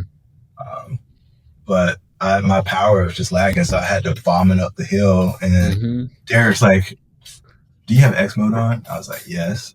He was like, "Turn it Turn off." it off. I was like, "Okay." That seems kind of. I'm thinking in my head that seems counterintuitive. And then he's like, "All right, try it again." So we did it again. I didn't make it up. He's like, "Do Oh, you have traction control on?" I was like, "Yeah." He's like, "Turn that off." As soon as I did that and bombed it up the hill, I went up. So sick.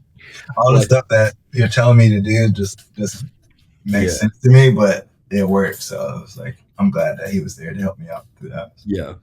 Dude, I'm telling you, man, that's like, if I had one piece of advice for people wanting to get into this stuff, it's just go talk to people and Yeah, and go get it, man. Because like, I felt like I knew a lot about off roading until I moved out here and started hanging out with like 50-year-old, 60-year-old grandpas or whatever that yeah, that go off roading. It was like in 2 trips, I learned more with these dudes than I learned in the last decade of going off the pavement. It's yeah, accelerated learning. yeah. On OJT, man, on the trail. Yeah, yeah. What's So I mean, I know you kind of were doing some stuff in the south, mud bogging and that type of stuff. What are if you if you were talking to somebody that was new to the whole Subaru thing, what are some of the biggest technique tips that you would have? Obviously, the X mode and the traction control. Do you got any good advice for the new homies? Yeah, so know how to air down your tires. That's definitely like the one thing that you can do that improves traction. And then just kind of picking your line and not being afraid to get out of your vehicle and actually look to see if you can make it or not. I feel like a lot of situations that I go through, like the reason why I don't really have any issues, and I'm not going to do it again, is That's that some real wood I'll, right here. I'll actually get out of my vehicle and look just to make sure that I can clear it. Now I'm a little bit more confident in what I can do, but definitely when I was starting out with trailing, I would get out of the vehicle and make sure that I can actually clear it. Yeah, and not be afraid to say no. Like, hey, I don't feel like doing this right now. I don't think that's in my skill set yet. yeah, And then kind of gradually build that up over time. So, yeah. There's some stuff that I've done on the trail, and I would have never done that if I was by myself, and two, if I hadn't had the experience before. So just be comfortable with your experience and realize that you don't have to do everything that everybody else does on the trail. Just be comfortable. Yeah. Yeah. It's okay to be a little B word and turn around. No. Yeah. Yeah. I'm more scared of my wife than I am of carrying my car.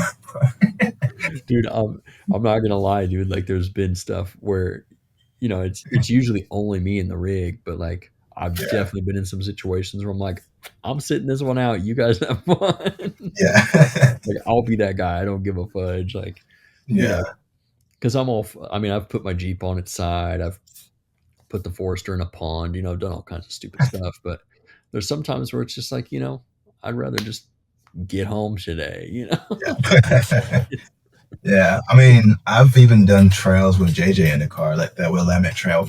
Like, even though I didn't really think it's kind of difficult. It was just hard to see some of the rocks that pop out. Yeah. Especially with all those Subarus going down. But he actually was asleep the whole time through that whole trail with the exhaust and everything, like all the donuts and everything, people like shouting and stuff. He was out. So I was just like, hey, I got a future trailer here, man. Yeah. What are some of your favorite hiking spots out here? Waclella Falls is a pretty awesome spot. Classic. I've done Eagle Creek a couple of times. I went to Tunnel Falls. I tried to do that in 2 hours. That was a mistake. That's a long hike, bro. Yeah, I was running pretty much. 6 in, 6 out. Is that what it is? Yeah. Yeah. Bro, did you do it in 2 hours? No, I did it in like 3. That's impressive, dude. I'm not gonna lie. Yeah, I made a mistake of like thinking I could do it and then go pick up my wife from work. Right.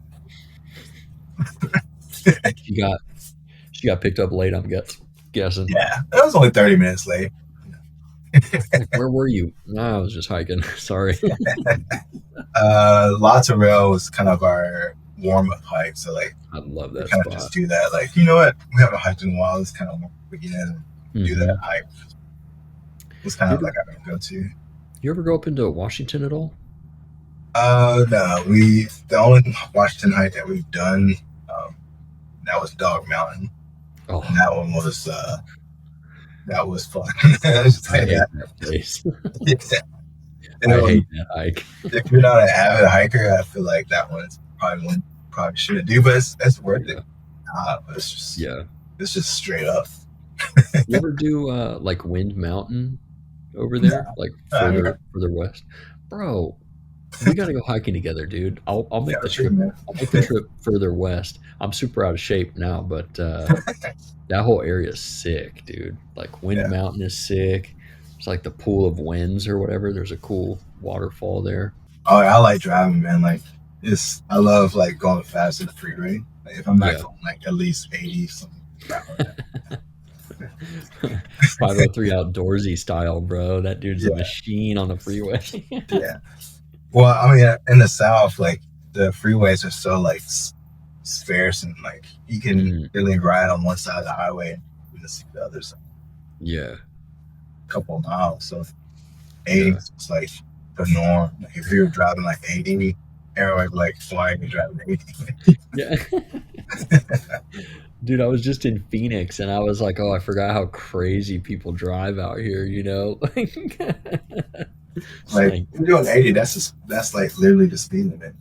yeah, yeah. It's not the speed limit, but that's what it feels like. None of my cars are fast. So I always feel like a race car driver. If I'm doing 80, I'm like, let's go.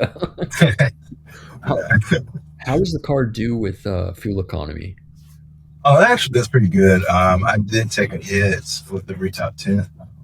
especially going through the gorge with all the wind. Oh, dude. But I say I'm still pretty much at like 18, 20 miles per gallon. That's not bad with a rooftop tent. Yeah. Shoot.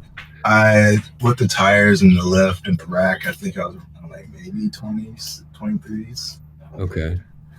Yeah, I only really take a hit when I'm going up the mountain. Yeah. Usually if I'm hitting 80, I feel like I hit that peak where like the engine's happy.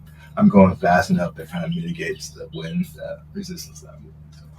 Yeah, get a little momentum going. Yeah. If I'm going 70, then I kind of do take a hit, but the 80s Okay. seems like it works pretty good. Nice happy spot with the final drive ratio and the Yeah. RPMs. Yeah. Do you still have that Roam box that you used to have on top? Yeah. So I actually used that when we went camping for the Okay. expo.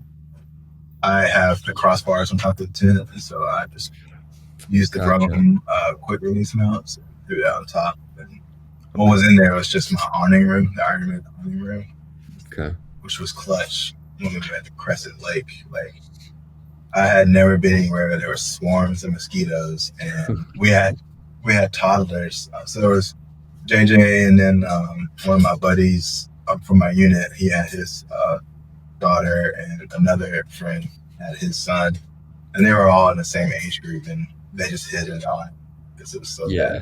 bad. But, Could yeah, you've got like an enclosed awning, right? It's not just yeah, yeah, dude. just That the was beams sick. in there. Yeah, Yeah, I love that. Well, it's nice too if you got kids or a wife or whatever. yeah, You gotta be able to convince the lady to go out with you, you yeah. know.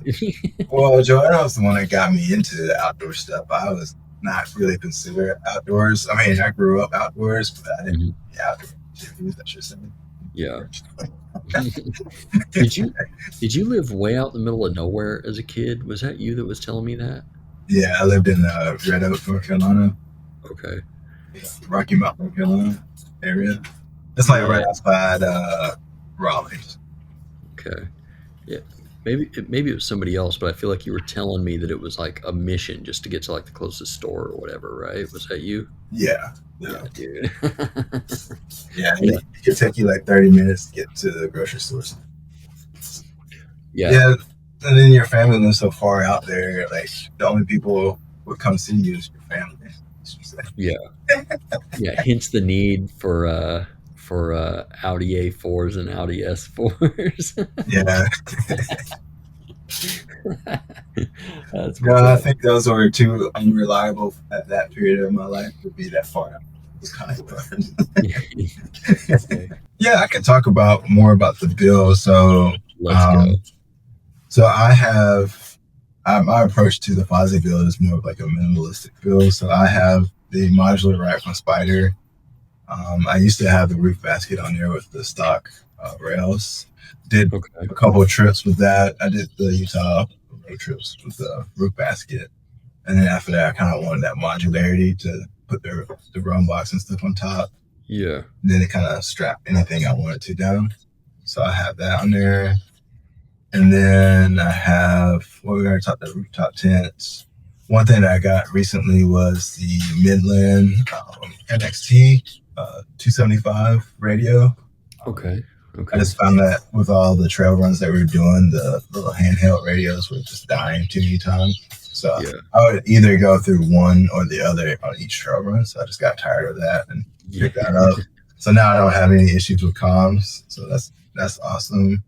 I highly recommend that if you're going to go out trailing with a group of people for more than once or twice a year. Okay. Now, is that something that can connect up with like other walkies, or is it like a CB type thing? No, it's a GMRS radio, so it definitely could sync up with other walkies. Cool. I think you're supposed to get like a license and stuff for it, but I just usually run it off road, so I don't have that. But I definitely been some instances where like I didn't have that, and either somebody in our group had one and was able to relay the message to the rest of us. But now that I have that, I'm the one that's relaying the messages now. So. Yeah. Way better range, and it's hardwired, right? It is hardwired, but I have the option to remove it if I want to. So the antenna is still there. It's stationary. It's not going anywhere, but the radio itself I can remove if needed. So. How hard was the installation? Is it pretty simple, or? The installation was pretty easy. The hardest part was just getting that coaxial cable, I guess, through the firewall. It was just a grommet didn't like it. Yeah. So you're just like, it's pretty big flared part. Well, right? You can take that off. Apparently, I didn't know you could do that. Okay. So I struggled with it for a while, trying to figure that out. And then I removed that, knowing my knowledge from the military. I used to work on stuff like that. I was like, there's got to be a way I can take this off. And then, sure enough, I did. I could have saved myself an hour trying to push this through the firewall. That's how most of my work goes. After I get done, I'm like, I could have done this so much faster. Yeah. But so I got that, and what else do I have? We talked about the exhaust, the wheels. So I had the DX4 X Trails first. That was my first set of wheels. After wheeling with Derek and Brandon, I realized that the stock Sport 18 inches was not cutting it on the trail. Like I would literally have to air down those tires every time I hit a trail just to even feel some remote level of comfort. So after that, I was like, I need to drop down to 17s and get a larger tire, more sidewall, so I can air down. And now that I did, I don't air down as much anymore because I have more tire. A little more cushion. Yeah. And then now I have the DX4 frozen bronze wheels, which definitely looks better, especially when it's dirty. It's so good. The black just doesn't look good when it's dirty. Yeah, me and Derek were just talking about that because he just got bronze methods. Yeah. I was like, oh, dude, I love this. Yeah. I think the next wheels I would get is probably a bead grip, so that way I can use the snow. Like, I would like to have that. I'm not sure if they make the bead grips for the Subarus and the DX4s, but that'd be nice to have. I'm trying to think. I can't remember all the names because they never name their wheels. It's just MR502, MR702, or whatever. It's hard to like connect the number to a design. But I think they make at least one that comes in 5x114, I think. Yeah, they do. I've seen the methods. They have a B grip that's out there in black, bronze, and silver, I believe. Okay. And then just so people know, the bead grip is just they have little ridges on the inside of the wheel that hold your tire on so that you can air down and not worry about it coming right off and causing a problem. That would definitely be pushed for snow. Yeah, because snow's where it always happens, man. That's where anytime I've had lost a bead, always in the snow. Yeah. Snow or sand. That's the two where you probably need that. True. Yeah, I actually have a tendency to either go sideways or turn your wheel too hard or whatever, and just rolls right off, dude. It's the worst. Have you ever had that happen to you? No, luckily. Yeah. I've never really needed to go down that low. Even that trail one that we did last year in the snow, I think it was Olali. Oh, yeah. My valve stem got frozen open. So luckily we were sitting because we were trying to dig out a few trucks that were coming down, but I didn't realize that my tire was completely flat. Like, and luckily, like, we weren't going anywhere, so like I was able to fix it. But that was the only time that the tire could have possibly debuted itself. Yeah, dude, it's crazy. Like, extreme cold and extreme heat, it'll expose weaknesses in your setup real fast. Yeah, I learned on that trip, like, having metal valve caps is probably not the best to have in the snow. I never thought about that. Yeah, I usually I had some Marine Corps valve valve stem caps that were like, Yeah. I'm not sure what the material was, but it was definitely metal, and Yeah. it definitely froze on the valve. Dude. So Yeah. I had an air hose freeze on me in the snow. It was probably like 15 degrees or something, so not like below zero, but I mean 15 degrees is still pretty cold. yeah, And I was like, we had somebody with a tire off the bead, and I was like, oh, it's not off too much. We can just put air in it, squeeze yeah. the tire, and it'll go back on. Well, then I realized, like, wait a second, this thing is running, but it's not filling your tire at all. What the heck's going on? Realized one of the fittings was completely frozen shut. I was like, oh, somebody get the torch. Yeah. Yeah, the snow is unforgivable sometimes. Dude, seriously. You get out there and just find all kinds of issues, man. It gets cold out here too in the winter when we go do snow wheeling. Yeah. Like, bro, what am I doing with my life? Like, I get frostbite just airing down, dude. Yeah, me being from the South, I'm usually like bringing extra layers because I'm not used to being that cold all the time. So Yeah. I'm usually like pretty warm when I'm out there in the snow, but I know there's other people that usually kind of run a little light. Yeah, man. There's something about so out here, there's certain areas where I think last season, I think it was like -15, -10, Oh, something like that. And I was just like, dude, yeah. I had like a full, coveralls, insulated coveralls, a hoodie, thermals, all that, and I could still feel the wind chill getting into my bones. I was like, I'm not ready for this. Yeah. We're taking it easy because I'm not doing trail repairs today. Yeah, I think that's pretty much it for the build. I did see Nilski's build Mhm. at the expo, and I didn't realize that his build has the body armor stuff that I want to get. So Yeah, like the you got those bumper, rock and sliders, the bumper. Yeah. he was definitely a dope dude, man. It's cool to meet him. It's funny because like we met each other, and he's like, "Have we not met before?" And I was like, "No, this is definitely the first time we met because you live in Live on the other side. and I live in Oregon." Yeah, you But live like further, we just but hit it off like right away. Like yeah. Yeah, he was one of my favorite people to hang out with there. He's definitely a good dude. yeah, That was fun, man. Like I only ended up camping there because my power steering decided to be crazy. yeah, But it worked out because I was stoked. By the time we all left on Sunday, I was like, yeah. this is a good weekend. Yeah, he was the one. So he was one of the original ones that I hit up for one of my mods on lighting system. So he was the one that was running the Black Oak pod lights first. And Yeah. at that time, I didn't know anything about off-road lighting either. So I kind of went around Instagram just kind of asking people what their setup was. And he had the Black Oak amber. I think his was amber, but they were white. So I was like, no, I don't really want white. Maybe they have something else. And I saw they had black, and I was like, oh, that's awesome. So that's like my first set was like amber pod lights because of his recommendation. So now I have the Black Oak set up in the front for me. So I have the 40-inch light bar, which is that thing. If I turn that on, it will light up everything in the room. It almost lights up too much though sometimes. Yeah. I've seen you flick that thing on. It's Yeah. solar activities going on. Yeah, like with the new battery too, like it's even more like, so it's just like I have to bring that back a bit. Yeah. That reflective light is Coming right off the windshield, right? yeah.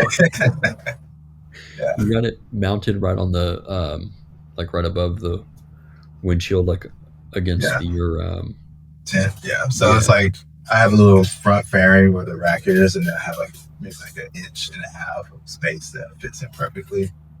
The light is so robust though, like I could literally lay a tent on top of that and not worry about it breaking or anything. sick. And I've actually seen like on YouTube like people rolling over it with their car, not breaking. Would I do that myself? No, but I've Nice to see somebody else do it. yeah. But those lights are made for like marine activities, like on boating. So like I wanted something, given that we live in the PNW where it rains like pretty much most of the year. That's water resistant, at least waterproof. So Yeah. I've never had any issues with those lights leaking water at all. Yeah. Lights that you have, like I never had any issue with water Same. lights. So Those have been underwater since I installed them. well, that's good. Good old IP. What is it? IP67 or something? Is that the Yeah, rating? IP66, or 67. Yeah. Yeah. Yeah. I love seeing that rating on stuff. I'm like, oh Yeah. yes, let's go. Yeah, they can handle some water. Yeah. Yeah. And plus that company is Black Oak is veteran owned, so that's one of the reasons why Cool. I also wanted to support the business as well. So. I like that. I'm not one of those people that's a real stickler about, who I buy stuff from. But when I do find something that's owned by somebody sick, I'm like, all right, this is tight. Like Mitch, dude, I'll run Melee parts forever now, Yeah. Yeah. I think all my parts on my car, besides a few items, are local companies. So that's kind of benefited me as well. Like I've always tried to support our local businesses. So like Anderson Design is one of them, Rally Tech is one, Iron Man is one, technically, I guess. And then I didn't even know like Primitive, I think it's from here. Oh yeah, they're over in Tigard. What others are local? There's a lot of them that are local. Nameless, Yeah. Mitch, Melee Designs is local, so like it's just kind of been really fortunate to be in this location where everything's kind of like within the hour's drive. Yeah, it's kind of the mecca out there, dude. Yeah, especially for Subaru. Like if you're building your Subaru, this is the right spot. So. Yeah, used to be California was kind of where everything was at, but I feel like they've chased a lot of that out. Yeah. That pisses me off, but that's a conversation for another day. Yeah, but it's cool to see that people are actually doing builds and running Subarus on the East Coast now. Like that wasn't a thing back when I was growing up. So like my sister has a Forester that's the touring trim. Okay. Same year as mine, so just hopping in the same car. She's got that nice leather up in there. Yeah, it's not my style, but it's still nice to feel like, I could get that. Did that come with the brown? Like that? I can't remember the brown. Yeah, dude. It's like I don't know the name of the color, but it does go nice with some colorways of the outside of the car. Yeah. It was just like hopping in my car. So, yep. Like the awkward tires. Got all the bells and whistles in the touring, bro. That's like cream of the crop. I don't know about with trail touring, but me neither. Definitely with this nice car. One other question for you. Your car has eyesight, right? Yes. Yeah. Have you ever had any problems with eyesight after lifting the vehicle or modifying it? No issues at all. I think the only problem that has when it was a chill place. Okay. They're infamous broad cracks. That was just because they had to reset the system, and then I ended up with Subaru. Yeah, Subaru did it better than they did. But the most recent windshield change, I've gone through two on this one. I guess they gotten better after calibrating, so I didn't have to go to get it. Okay.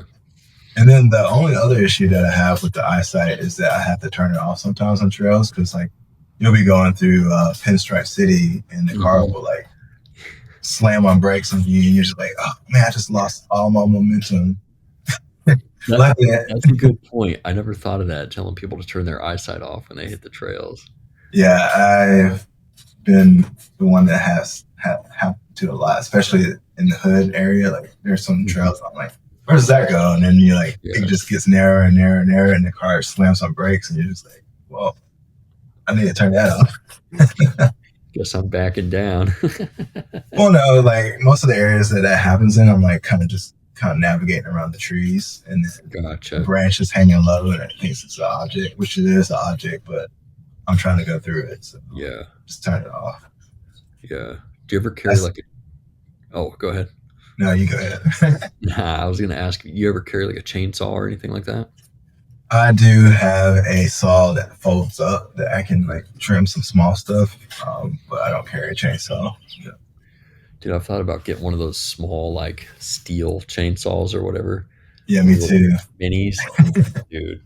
What I Yeah, can't remember the name of them. They make a few, but game yeah, changer, dude. those look like they would be pretty clutch if like you needed it. But for the most part, when I'm out trailing, I've got lucky where like most of the stuff has already been cleared, or like Mm-hmm. I'll just turn around and find somewhere else. Like, Yeah, but I have used that saw to cut down a few trees to get under it. I yeah, think the one camping trip at Mount Hood, where it was like my favorite spot. It was I was like the first person there for the season, and there was like a lot of trees that were hanging over, and the trees were probably like this or maybe like that thick, and I was able yeah. to cut it with that saw. So Perfect. anything like larger than that, I probably would need a chainsaw, but for the most part, I'm good with that saw for now. So, Yeah. I used to bring a machete, but then I felt weird just being like Columbo or like Rambo out there just chopping stuff with a machete. Because you probably carry. I mean, I don't know if you did any bushwhacking while you were hiking, but dude, machete's the way to go if you're hiking, man. Yeah, it is. That's Not so much for trailing, but yeah, yeah. I always carried one because I mean, we would, dude. I was a scoundrel, bro. We'd just look at old like USGS maps, looking for like water features on the map. yeah. Then we would just drive to whatever the closest part was. We'd kind of look at like topo maps to see what the elevation was, see if there were cliffs. We would just cut in. We would just cut into these places that people hadn't been for like 50 years or whatever. Oh, nice. Yeah, definitely got myself into a few silly situations, but Yeah. it was fun, dude. I got good memories out of that, bro. Yeah. Those were the days. Now I'm too old and tired. I'm like, "Ah, just send me the pictures." Dang, dude. Okay, so I've been talking your ear off for 2 hours, man. Is there anything else you want to hit? Yeah. So I know that you were going to ask me about my music career in the past. Yeah, dude. Let me know what's up with that. So a lot of people don't know this about me, but in my previous life before the military, I grew up in church.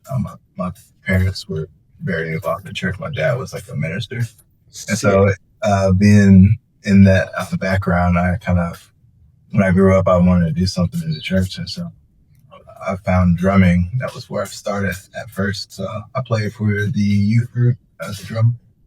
Finally built my chops up, and then made it up to the praise and worship, the main praise and worship. Yeah. And I played there all the way up until like our bassist left the church, Okay. and then I was like, well, I'm pretty musically inclined. I can probably pick up the bass if needed. I'm also left-handed, so I had to play it upside down. Yeah, yeah. So I learned how to play the bass upside down. That's great. Jimi Hendrix style, bro. Yeah, and the strings were restring eventually to the right way. So I learned how to play bass upside down, and then learned how to play it the correct way. And I played bass for a couple years. And then I ended up meeting this band that was called 40. They were also based out of Rocky Mount, North Carolina. Sick. And they were kind of on the up and come up, and they're like, we need a drummer to play for our band. And I was like, I could probably play drums. I don't really play rock. I play like gospel, praise and worship music. And so I ended up getting on with them. Actually worked out pretty well.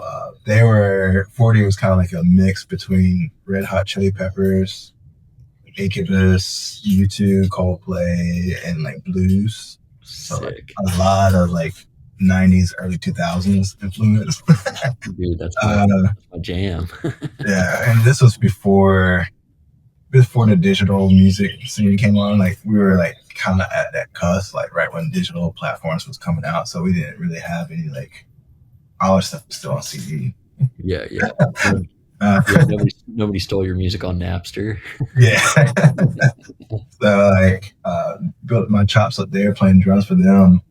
And then we actually tried to get signed. Well, we were signed to a small record label called Harvest Hill Productions out of Rocky Mount, North Carolina, and we did a couple showcases in Nashville, Tennessee, trying to get to that next level. But we never got picked up by one of the larger labels. But it was still a cool experience, like doing all that. I learned how to play the guitar with that group because being a part of Sick. songwriting, like Yeah. you would just be sitting in the back of the van, like on a road trip, and like pick up a guitar and like strum, man. And then next thing you know, you done wrote a song with your bandmates, So Yeah, that's dude.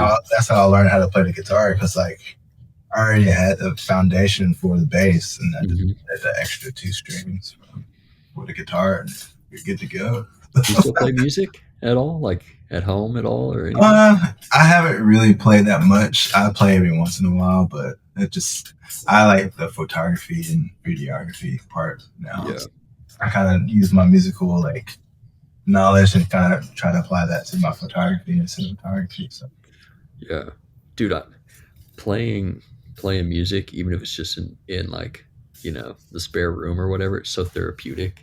yeah, Like, I'm kind of interested to see what your brother's favorite drummer is. Like, I don't know if he has one. I'd have to ask him.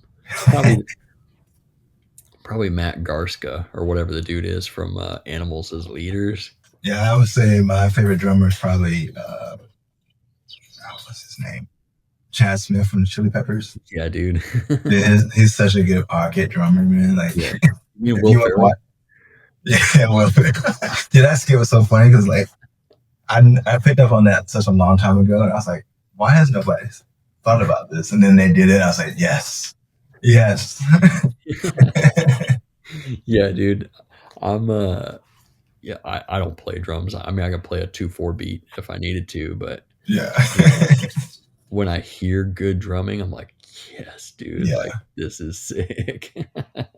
Yeah, that's also how I found like a lot of the music that I listen to. I feel like I'm pretty versed. Like a lot of the way that we raise funds for our next like show was like actually record people locally. So like sick. We would work for a studio, and we would actually record like other smaller bands, like their CDs and their stuff. And one of the questionnaires that we would send out to them was like, hey, what band do you like want to sound like, so we can kind of tailor the sound production to be more like what you want. And so they would put different bands on there, and then that's how I learned about metal, like blues, bluegrass, country, like stuff I would never listen to, but I listened to just to deliver a good product for what we were doing, so we could go make music and travel. So that's sick, dude. And that's where I learned about the condenser mics and everything, because if you're in a studio, you kind of get to that snobby. I want to say snobby, but you can get pretty snobby with your microphones. Yeah. Yeah, you kind of become an audiophile, sort of. Yeah. Like you hear these little things that nobody would ever know. Yeah, it's like, how many hours do you spend in the studio moving a mic back and forth from an amp to get the best tone? Or probably won't actually translate to anything on the track. But What was your favorite instrument to record? I would probably say drums. It's just because drums is such a dynamic instrument. There's ways that you can mic it that actually gets the best sound of it, and tuning the drums itself, that's just a whole another skill that you need to do. And then probably second, the guitar. I just love, especially when you're doing microphones and you're trying to get like feedback. There's a couple of albums, especially in the 90s and 2000s, where they just bring out this feedback on the end of the song, and you're like trying to figure out how to do that and create that in the studio, and it's really hard to do in the studio because you're in the studio. And so like trying to get that mic placement and feedback of the guitar and the amp setup, that's kind of fun to do that. Yeah, I really enjoyed that era. That was pretty cool. Yeah, those were good years, man. Now it's like everything's all like, like all the music I listen to now, it's like they just record all of it straight into a MacBook and mix it. Like, what? Which is not bad. It's still like a different musical way of doing things. But you ever listen to Polyphia at all? They're a composer and like lead guitar player. Yeah, I've heard him talking about how he writes music on a computer and then figures out how to play it. Like, okay, so this would sound sick, but how could I like mechanically figure out a technique to play this? It's like, that's crazy. And I think they've started doing like AI stuff too. I'm like, bro, what in the world? Yeah, I definitely grew up in like the grunge kind of like rock rap scene. So like a lot of my stuff, dude. Yeah, Limp Bizkit was like the first album that I had where it's like completely like just cursing like the whole Yeah. time. I mean, we had the rap music too, but that was everybody's music was like that. Like Yeah. the Limp Bizkit was like the first one that I picked up where they were. That's a pretty good amount of Yeah. curses. And Same with like Rage and stuff, you know, when yeah, Rage came out, everyone was like, what is this? You know, especially with Tom yeah, Morello playing guitar. yeah. That was awesome. Good band too. Yeah. Yeah, Yeah, those were some good. I mean, that was like my heyday, you know, yeah, like yeah. Dude, those, '90s was awesome. '90s, early 2000s. I miss it, bro. Yeah, I would love to recreate that, like safety, and especially like so Incubus was like a huge inspiration too. Like their music just changed so much now. Like I respect it because it's like very like knowledgeable music theory and stuff, and so I Mhm. expect their music to grow with them as they grow. But I still miss that. Just give me a couple good old bar chords and a good groove, and like just Yeah. start rapping or like screaming. Yeah, You dude. good to go. Yeah. Brandon Boyd, that's another person, you know, that had like a very distinctive way of, you know, delivering vocals, you know. Yeah, yeah. Good stuff, dude. Yeah, their stuff was a little heavy sometimes too. Like whatever that album was that came out. So you Dude, have Science, Morning View. yes, yeah, that one. Yeah, that was a good dude. The guitar tones on that was a heavy album, you Dude, know. that the Morning View is probably like one of my favorite albums by them. Yeah, yeah, yeah, dude. Those are some slammers, bro.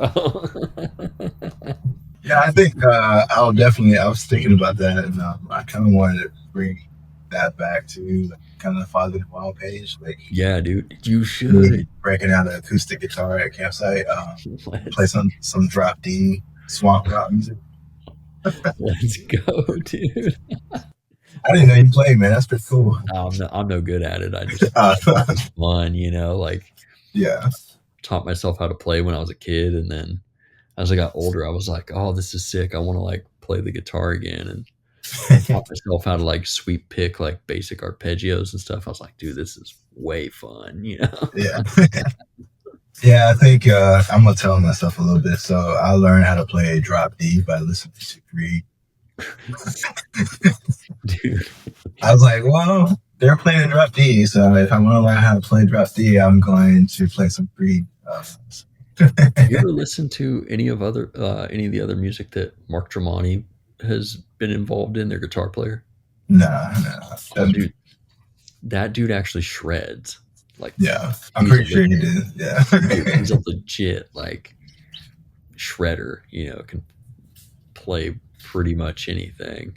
Yeah. But you know, whatever sells the albums is what you need to play. You know, Yeah. Yeah. you got to put your kids through college, and if that means you play power chords, that's what you're gonna do. Yeah, I wasn't knocking them for it. It's just kind of one of those bands that everybody didn't like at that time. And Yeah, yeah, now I think yeah, they're maybe making a comeback. But yeah. Isn't that crazy though? Like everybody gets hate like in their heyday. yeah, Same with Limp Bizkit. You Biscuit, know, it's yeah, like obviously they were popular, but it was like easy to make fun of them at the time. And yeah, now people are like, oh yeah, dude, this is actually a banger, dude. Like, yeah. You know what band that surprised me the most? I think out of that era was definitely System of a Down. yeah, Like dude, I didn't realize how well they put their vocals and harmonies to their music. That's what blew me away about them. dude, it's those Armenians, bro. That, Yeah, they're like everybody knew the song like Toxicity and all that stuff like that, but like if you actually listen to some of their other stuff, like they have some really good musical pieces in there. yeah, yeah, all those. I'd imagine a lot of those kids grew up like playing instruments and stuff. You know, like because I had a Yeah, bunch of homies. You know, when I was a kid, a lot of them were from that part of the world, and all of them knew how to play instruments and do all kinds of stuff. And I was like, "Where'd you guys come from? Like, what?" I was over here struggling to play like "Smells Like Teen Spirit" or something. and that's a good song too. So Yeah, dude, '90s gang, bro. We already touched on it in the beginning, but where can people find you? so you can find me on Instagram at Fozzie in the Wild. and I'll usually try to post like once a week. Now with the kid, I used to do more than that, but yeah. That's how it goes, bro. Are you on YouTube or anything like that?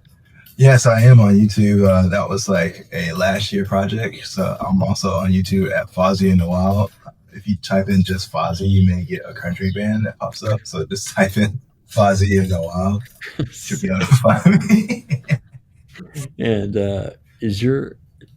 I don't have my Fozzie in the Wild mug. Dang, dude, I have a Fozzie in the Wild mug. I took one of your stickers and put it on my favorite coffee mug. Nice. Is there an E at the end, or is it just straight Fozzie in the Wild? There is the E at the end of Wild. Yeah. Perfect. Okay. Just got to make sure that people don't land somewhere crazy. Yeah. You got any other stuff you want to shout out? Like, do you have like any discount codes or like affiliate thing? So I have a discount code for Blackout Lights. There's what is it? No, my own discount code. Do you have your link tree or anything? Yeah, so I have a discount code for Blackout LEDs called Fozzie in the Wild, but it's FZYNDWLD in all caps. And I'm also sponsored by DX4 Wheels. Oh, are you really? Yeah, dude, that's tight. That's tight. Do you have any codes for them or any affiliate codes for you? No, unfortunately, they do like directly to like tire discount tires, so that they don't do any codes. Gotcha. Okay. Just want to make sure that if there's any commission involved, that you get it. Yeah, any help there would be awesome because I have a child and it's a lot. Yes, dude, for real. Yeah. I don't even have any kids. I'm out here struggling to buy Jeep parts and Subaru parts. Oh man, well, dude, thanks for doing this, man. This was sick. Yeah, thanks for having me. Yeah. I was like, dude, I gotta get Rich on here, dude. He's the homie.